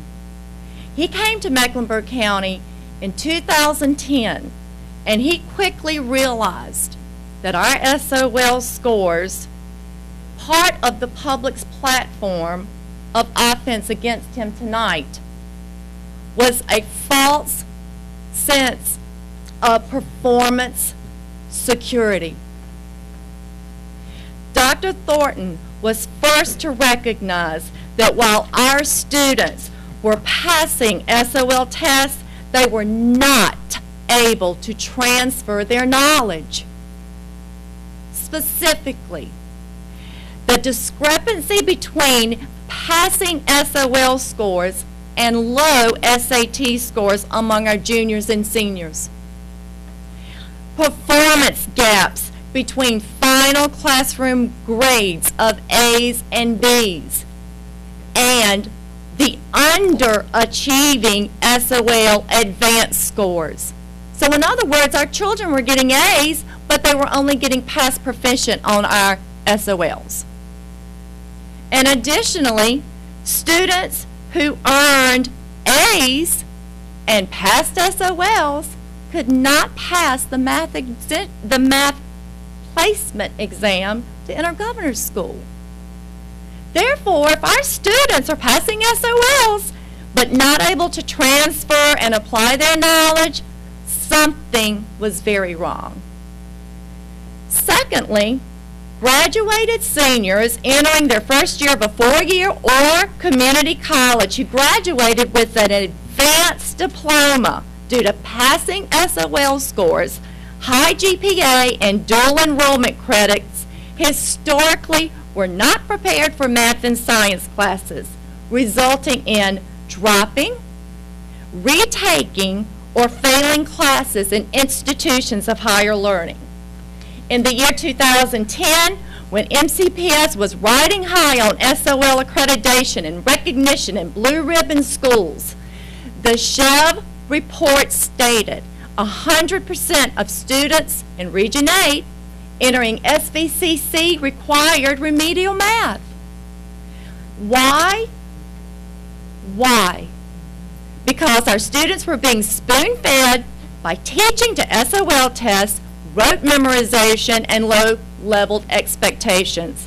In other words, we were graduating students who couldn't think. But we're not alone, and we're not alone. Please recognize, because I was a teacher in a classroom for 23 years, please recognize this is no fault to dedicated and hard-working teachers of our division. It was a state norm. All teachers were doing this. Teaching to the SOL test with the absence of deeper learning was then and is now a critical area of desperate concern recognized by educational, economic, and political leaders across the United States. Last week at the Virginia School Board Conference, Mr. Bullock, Mrs. Tanner, Mrs. Garner, Ms. Burnett, and I heard Governor Terry McAuliffe state the educational system of the Commonwealth is on the wrong track when students are only held accountable for memorization, low performance level tasks, and passing SOL assessments. He strongly emphasized that we must move in a different direction by teaching 21st century skills. Although SOL assessments are not going away and hold an important place, Governor McAuliffe definitively stated the instructional path of 21st century skills to enhance and prepare our students for college and career readiness in the workplace is the only path that will turn around and sustain the economy of Virginia. This is exactly the change Dr. Thornton has led as the superintendent of Mecklenburg County Public Schools. As I travel across the state of Virginia, I can verify that divisions have jumped on the PBL and deeper learning bandwagon to increase academic rigor, enhance student engagement and motivation, and produce well-rounded students who are prepared for the real world after high school. To reassure parents and other stakeholders, the instructional team under Dr. Thornton's leadership will focus on data beginning day one of instruction to improve and increase SOL performance. But please note, this is not enough because educational decisions are never made, never, using one form of assessment. Our children deserve better. That's your time, ma'am. And we will move forward under his leadership. Thank you.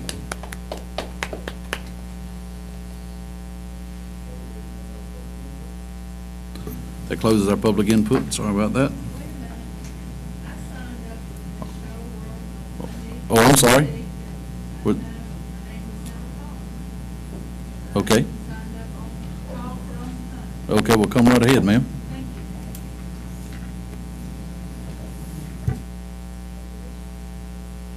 Good evening. I'm Edna Freeman from Boynton. Okay, can you hear me now? Is that too loud?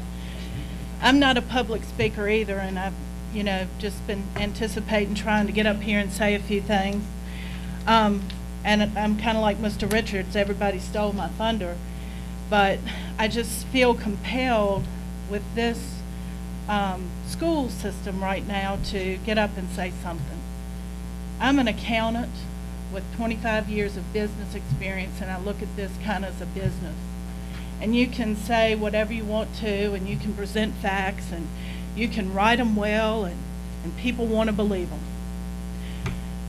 But I just, you know, when I'm confronted with that, I look at the bottom line, and the bottom line is, in 2010, we were ranked number 14 in the state, and currently we're at number 100 out of 117 schools. And I just, you know, in the community, people want businesses to come here. Well, I can tell you right now, no business is coming to Mecklenburg County when they look on the internet and see that the schools are rated where they are. Nobody wants to come to a failing school system. I'm not saying we don't have some positive things going on, but I have never, ever felt the need to say anything or get involved with the schools. I have never, you just hear more stuff in the community, and it just really bothers me. And this latest thing to the editor that Mr. Perea wrote, it says there was a reference comparing their performance to that of Goochland County in one of the letters to the editor. This comparison is completely inappropriate. Goochland County is one of the richest divisions in the state. Neither their student and family demographics nor their access to resources are remotely comparable.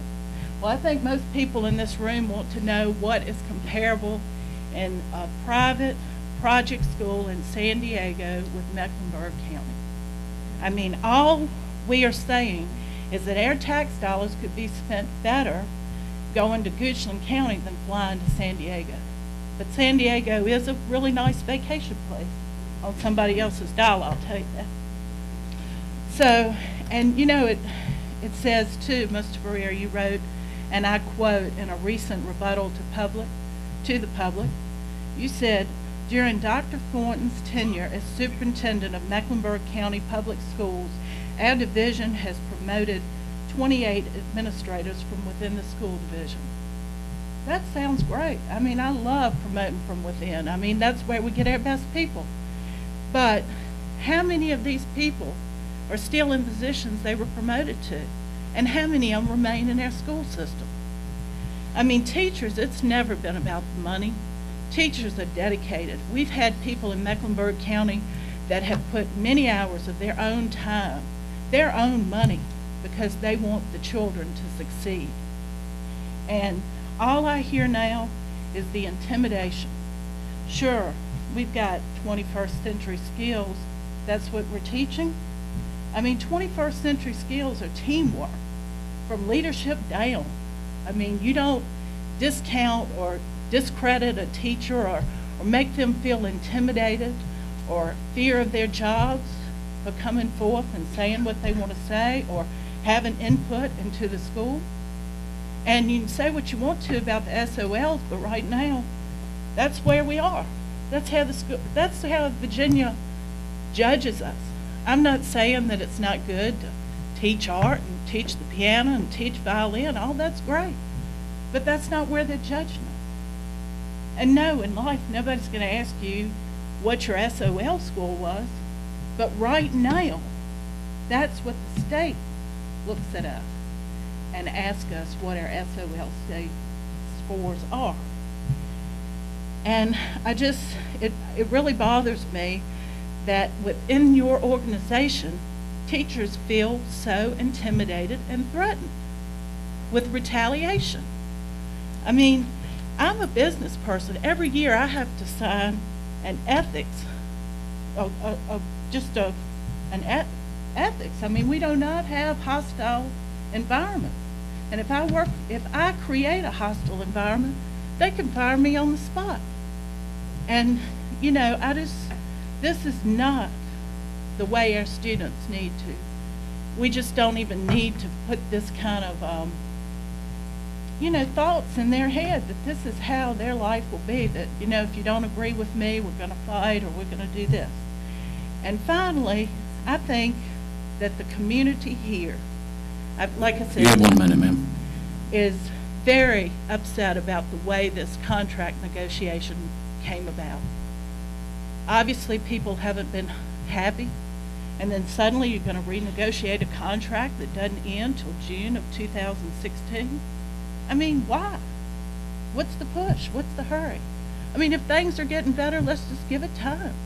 I mean, we probably do have some good ideas, but we need to give it time. And the time is not now to renegotiate this contract. Thank you for your time.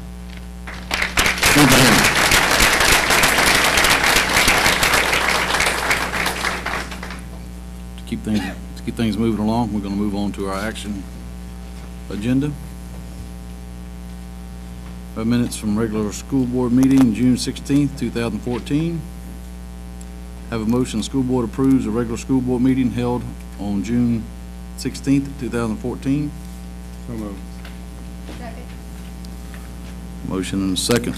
So any discussion? All those in favor?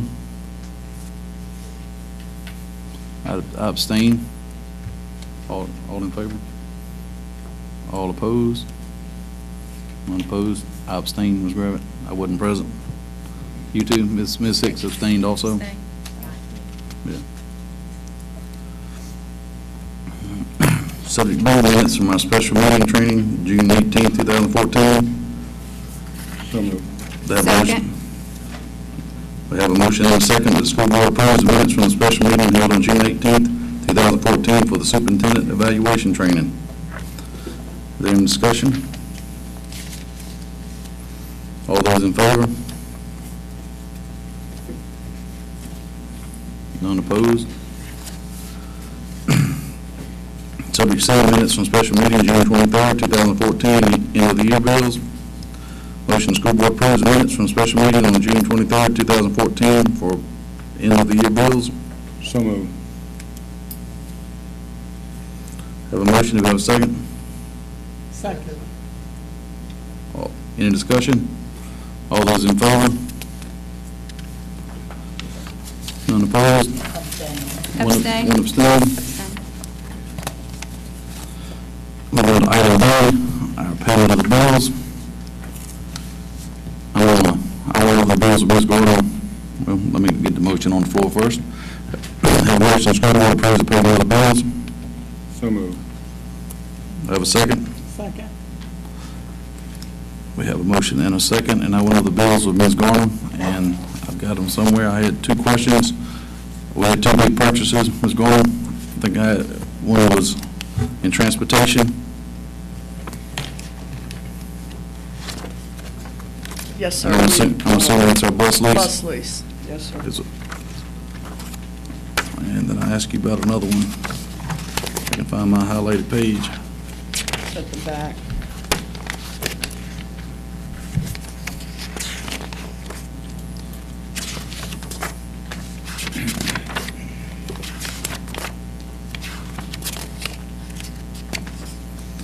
I know you remember it. I can't find it. It's second from the last page, debt service. That's right, it's debt service at the very back. We don't look at that often, so.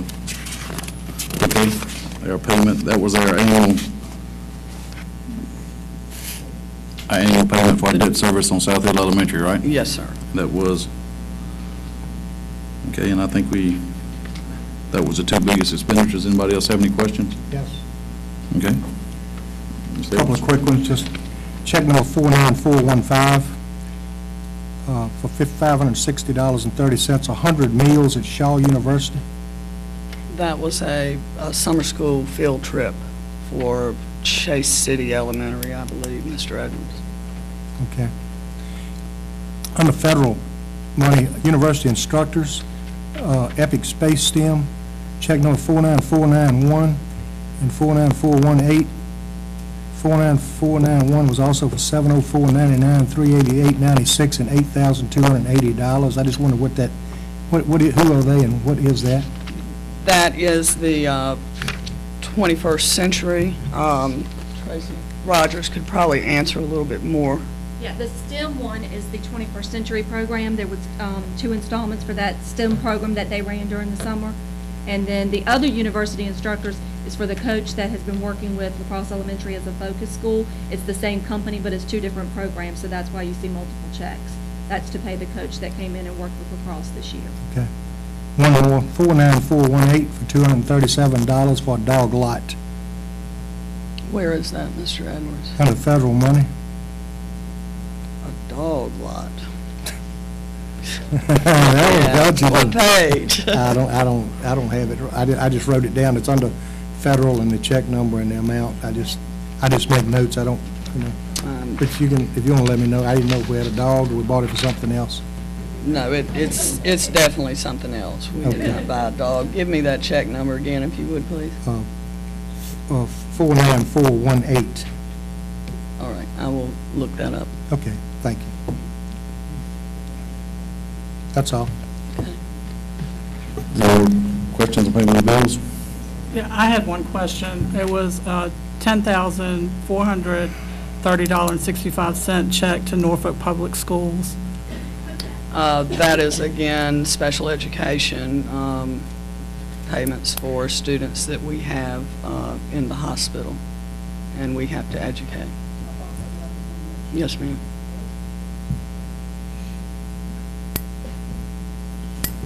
Any more questions? All those in favor? I vote yes with the exception. All those opposed? 2 opposed.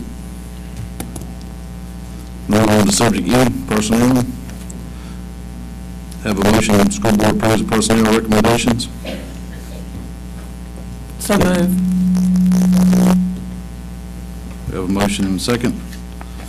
All those in favor? I vote in favor with exception. None opposed. Subject F, student matters regarding RE 2014-2015-01. Have a motion, the school board approves student matter regarding RE-2014-2015-01. So moved. Second. All those in favor? Abstain. 1 abstain. We have to nominate our delegate and an alternate delegate to the General Assembly at the VSBA Annual Conference. Mr. Chairman, I make a motion that Joel Garner be our delegate.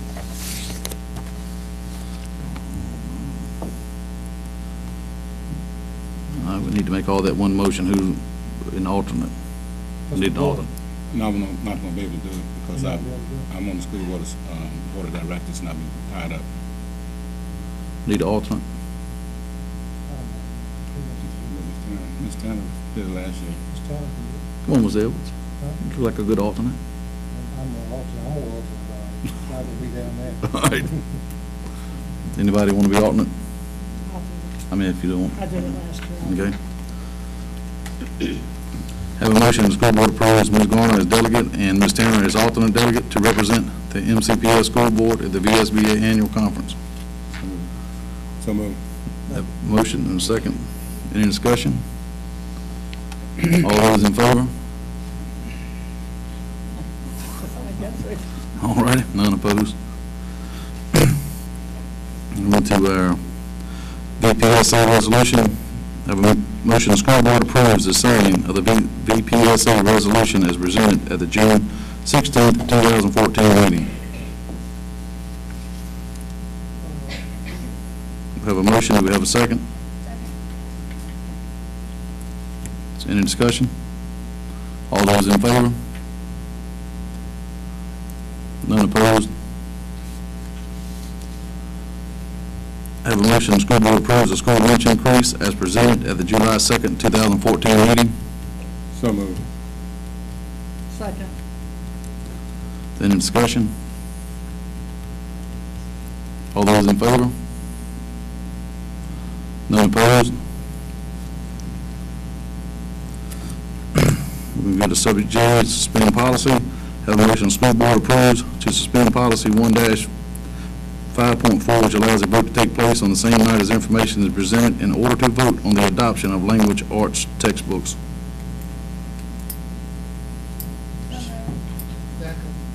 Have a motion, second. Any discussion? All those in favor? All opposed? 1 opposed. Have a motion, the school board approves the language arts textbook adoption. So moved. I have a second. Ms. Smiley, is there any discussion? All those in favor? Oh, one abstain. Subject L, suspend policy, Title III consortium. Have a motion, the school board approves to suspend policy 1-5.4, which allows a vote to take place on the same as information is held in order to vote on the Title III consortium. So moved. Second. Discussion. Yes, sir. When, since we've adopted the since we've adopted the VSBA policies, and this suspending policy evidently is not one of them, how are we going to handle that tonight? Because we just said that we couldn't add to it unless we voted it, and suspending a policy that is not a policy because it was a policy under our other policies, not under the ones we adopted. Actually, we have not adopted all of the VSBA policies. We adopted that we would use them. We, as she presented tonight, we will go through each individual area and adopt those policies. We're still under our old policies at this time. We need to study that one. I mean, I like the purpose of this, but we suspended every meeting 2 or 3 times. If we're going to present the same night and vote on it the same night, it makes no sense to waste 15 minutes of a meeting suspending policy to vote on something that we're going to vote on anyway. So, you know, I'm just trying to change the rules. But anyway, we don't have to do it tonight. Thank you. All righty, any more discussion? All those in favor? All opposed? One opposed? Have a motion, the school board approves the Title III consortium. So moved. We have a motion. Have a second? Second. Any discussion? All those in favor? Abstain. One abstain. Ms. Craven? We're going to move on to subject N, superintendent's renegotiated contract. Have a motion, the school board approves the superintendent's contract as renegotiated with shall be made effective retroactive to July 1, 2014. So moved. Second. Have a motion and a second. And this is a personnel issue. We normally don't have discussion, but between board members on it. But Dr. Thornton has told me that if us board members would like to discuss it amongst ourselves, we may. So that was his call on that. I wanted to make clear we're not violating his personnel rights by him consenting to us discussing it. Mr. Wood, I'm correct on that, right? Yes, sir. Thank you. Is there any discussion? There's no reason to discuss it.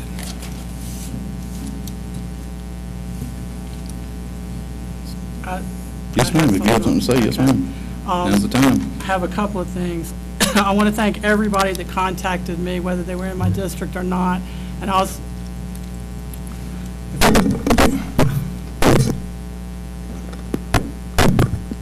I want to thank everyone that contacted me, whether they were in my district or not. Some people left messages on my answer machine. I got those messages and I did listen. I got concerns and I got a lot of support. I want to thank those who spoke here tonight, especially the staff on both sides. And again, I have listened to both sides. I've heard much support for Dr. Thornton, and more so than I have a lot of the concerns. Sometimes, please let me finish. Sometimes the right thing to do is not the popular thing to do, and sometimes the popular thing to do is not the right thing to do. From the day I stepped on this board and even before I was elected, I heard the message loud and clear that the SOLs were changing and that our scores would go down due to the changes in the test. I've attended board trainings, I keep up with the current trends, I look at the data and the information that's out there. As a board member, I have known that our division had to change the way our students were taught from drill and kill to deeper thinking, critical thinking, project-based curriculum. This board, this administration, and our staff have worked diligently to move in this direction. This direction is the same direction that has been endorsed by the Virginia Department of Education as heard by our staff last year at convocation. The Governor of Virginia spoke at the conference that we were just at, the conference on Governor's Conference on Education earlier this month, and his administration will be working to reform SOLs. The vote in the General Assembly to reduce the number of tests earlier this year was a small victory, and in lieu of testing, the divisions have been tasked with coming up with a standard of measure for those grades, which has to be project-based. I'm proud of what we have accomplished with Dr. Thornton, his staff, and our teachers. I've said it once and I'll say it again. From Mecklenburg County, even with our limited budget and limited resources, is ahead of the curve, and it's making strides in the right direction. I know that currently our scores are not where we want them to be. However, I also know that we now have students that have been learning not to memorize, have been learning, not memorizing. We have students as young as kindergartners and up to older grades that are able to come and make presentations in front of groups. We heard that tonight from one of our teachers. They are able to learn and they can apply this to real-world experiences. That's something that we also heard from someone that said, how many 20 minutes does it take to make an hour? Well, that's from the drill and kill, not from actual teaching, and they're learning those things now. I know that our schools will improve. I know that our schools will improve because we have the formula for success. We have dedicated staff who are working hard, raising the bar, and no longer accepting status quo. Staff who understands that teachable moments are through the first failures. And we have students who are eager to learn and don't want to settle for status quo. I want to address some of the issues that I've seen on Facebook too. I also want to thank Kelsey for coming up and standing up, because she reminded me, and well, Kelsey and Danielle, and well, all of the students, but she reminded me that I have not allowed my children to come and speak because they've wanted to come to this board and the Board of Supervisors for many times, and I, like her, knew that they would be discounted. So I want to thank her for reminding me that from now on I need to allow them to come and speak. As for the rumors that the schools are in danger of being taken over by the state, that simply will not happen and is not true. A Norfolk judge ruled that having the state take over school divisions was unconstitutional. This happened back in June. Governor McAuliffe reiterated earlier in the month at the conference that Virginia would not appeal the decision on the Opportunity Education Institution, an entity established by the General Assembly to take over schools deemed to be low performing. I'm addressing these issues because these are the issues that were brought to me by constituents. When I explained to them the facts versus what's on Facebook and everything else, they were thankful because now they understand. If you have concerns, I encourage you to make an appointment to meet face-to-face, one-on-one with Dr. Thornton to express your concerns and hear firsthand where we are, see the data and information so that you can make informed decisions rather than decisions based on Facebook and newspapers and misinformation that's been flying around. Also, I had a lot of staff members contact me that want Dr. Thornton's contract renewed. They couldn't be here tonight because they were scared of being ostracized by their peers and by the public. They said that they felt beaten up by the public. The public, I'd like to remind the public, we're listening respectfully, and we'd like for that respect, please. And those teachers are also members and constituents and of this county. They are voters too. I'll make the decision on Dr. Thornton's contract the way that I make every decision when I'm sitting in this seat. It's not how I decide. I will use the information that I have been given, the research that I have done, the data that I have collected, and I'll make the decision that is best for every student in this county. And I will ask that. I'd like for our attorney to explain the 2 years. I'm getting ready to. Ms. Wood, hold on. Yes. We got to vote first. We can't. No, sir. He waived his right to do that. We can explain it whatever we want to.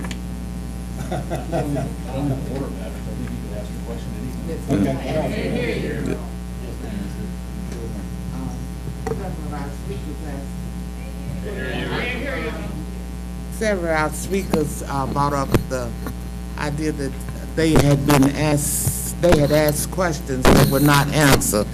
Mr. Wood, would you mind giving the rationale for the negotiation of our superintendent's contract and how this is a practice in many school systems in our state?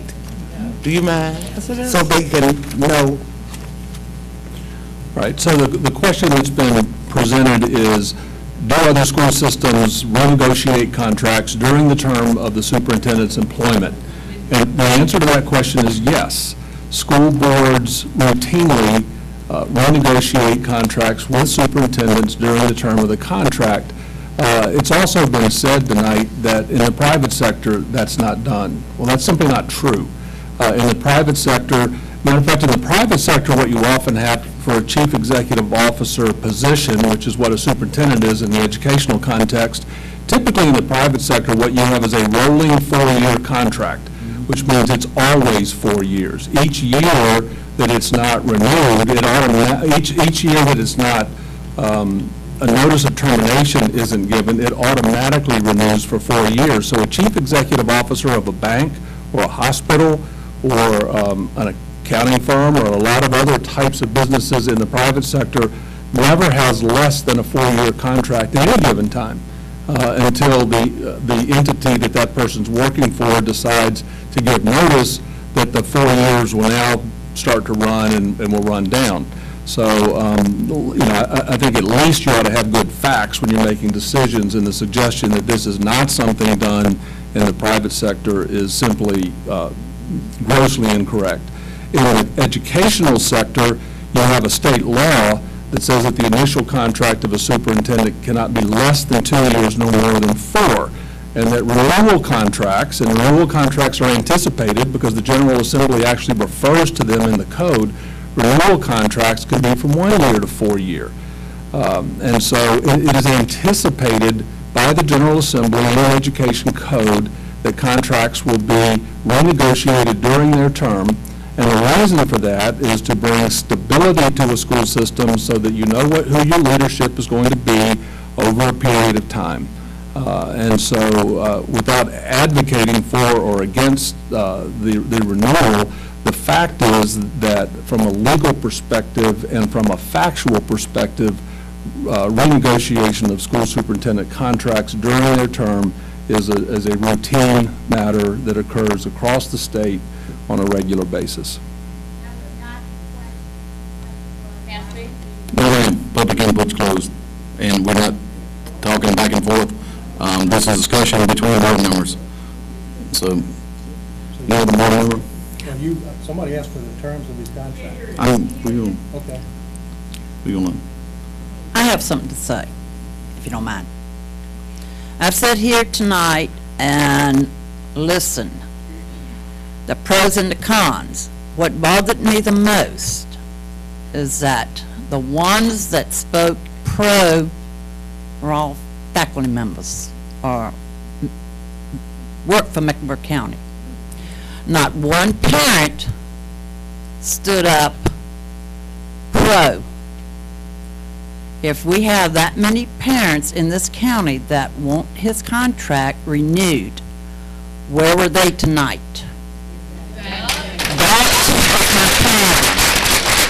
It seems that the county population is more against renewal of the contract than for the contract. And that was my observation tonight.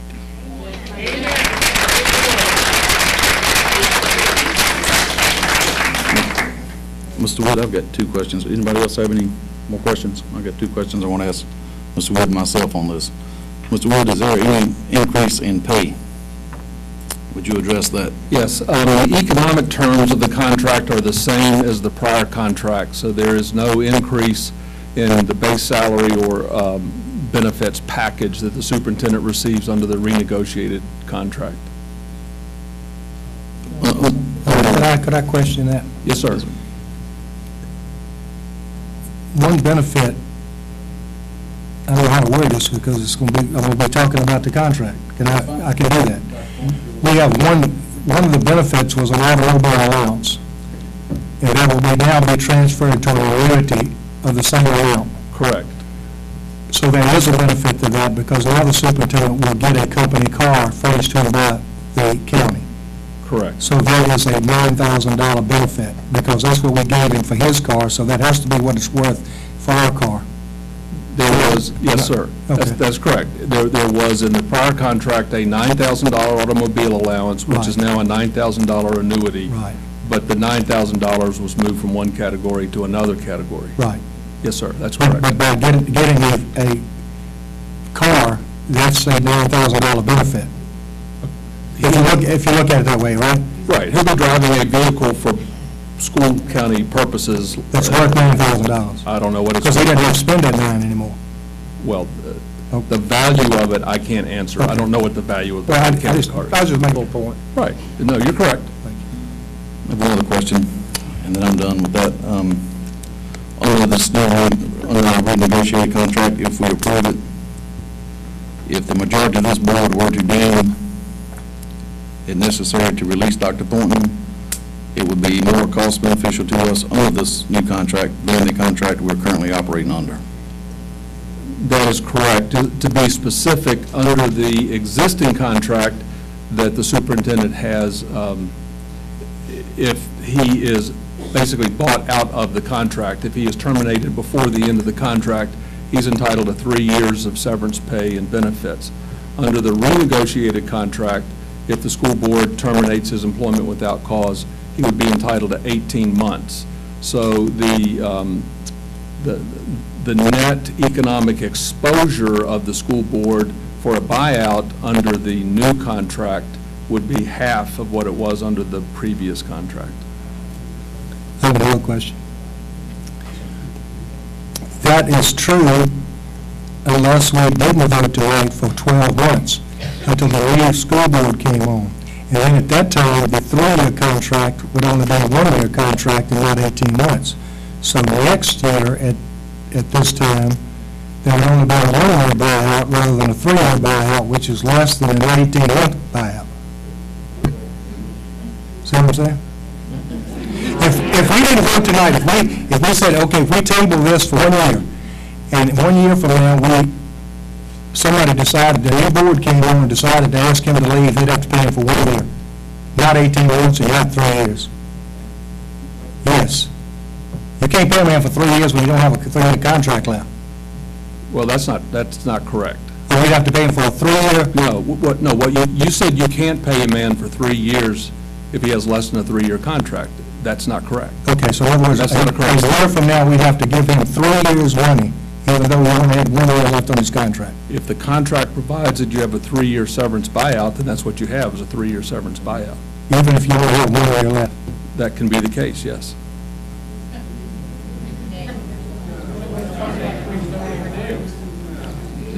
But we don't agree to this All right. contract tonight. That one stays. And so, I just question. Yes, sir. And I think some of my constituents were confused too, because they thought if we extended it for 4 years, that meant that he was locked in for 6.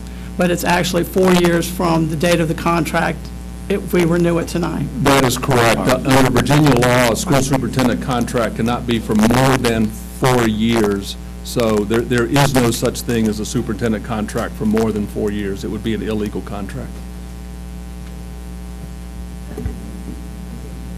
All righty. Call for the vote. Okay, you got the question? No, let's do it. All righty. We have a question has been called. Have a motion on the floor. The school board approves the superintendent's contract as negotiated, as renegotiated with, shall be made effective retroactive to July the 1st, 2014. It has been moved and it has been seconded. All those in favor? All opposed? All opposed? 2 opposed. 2 opposed. Thank you. All righty, we appreciate everyone's attendance tonight. And I have a motion to adjourn. Second. Motion and a second.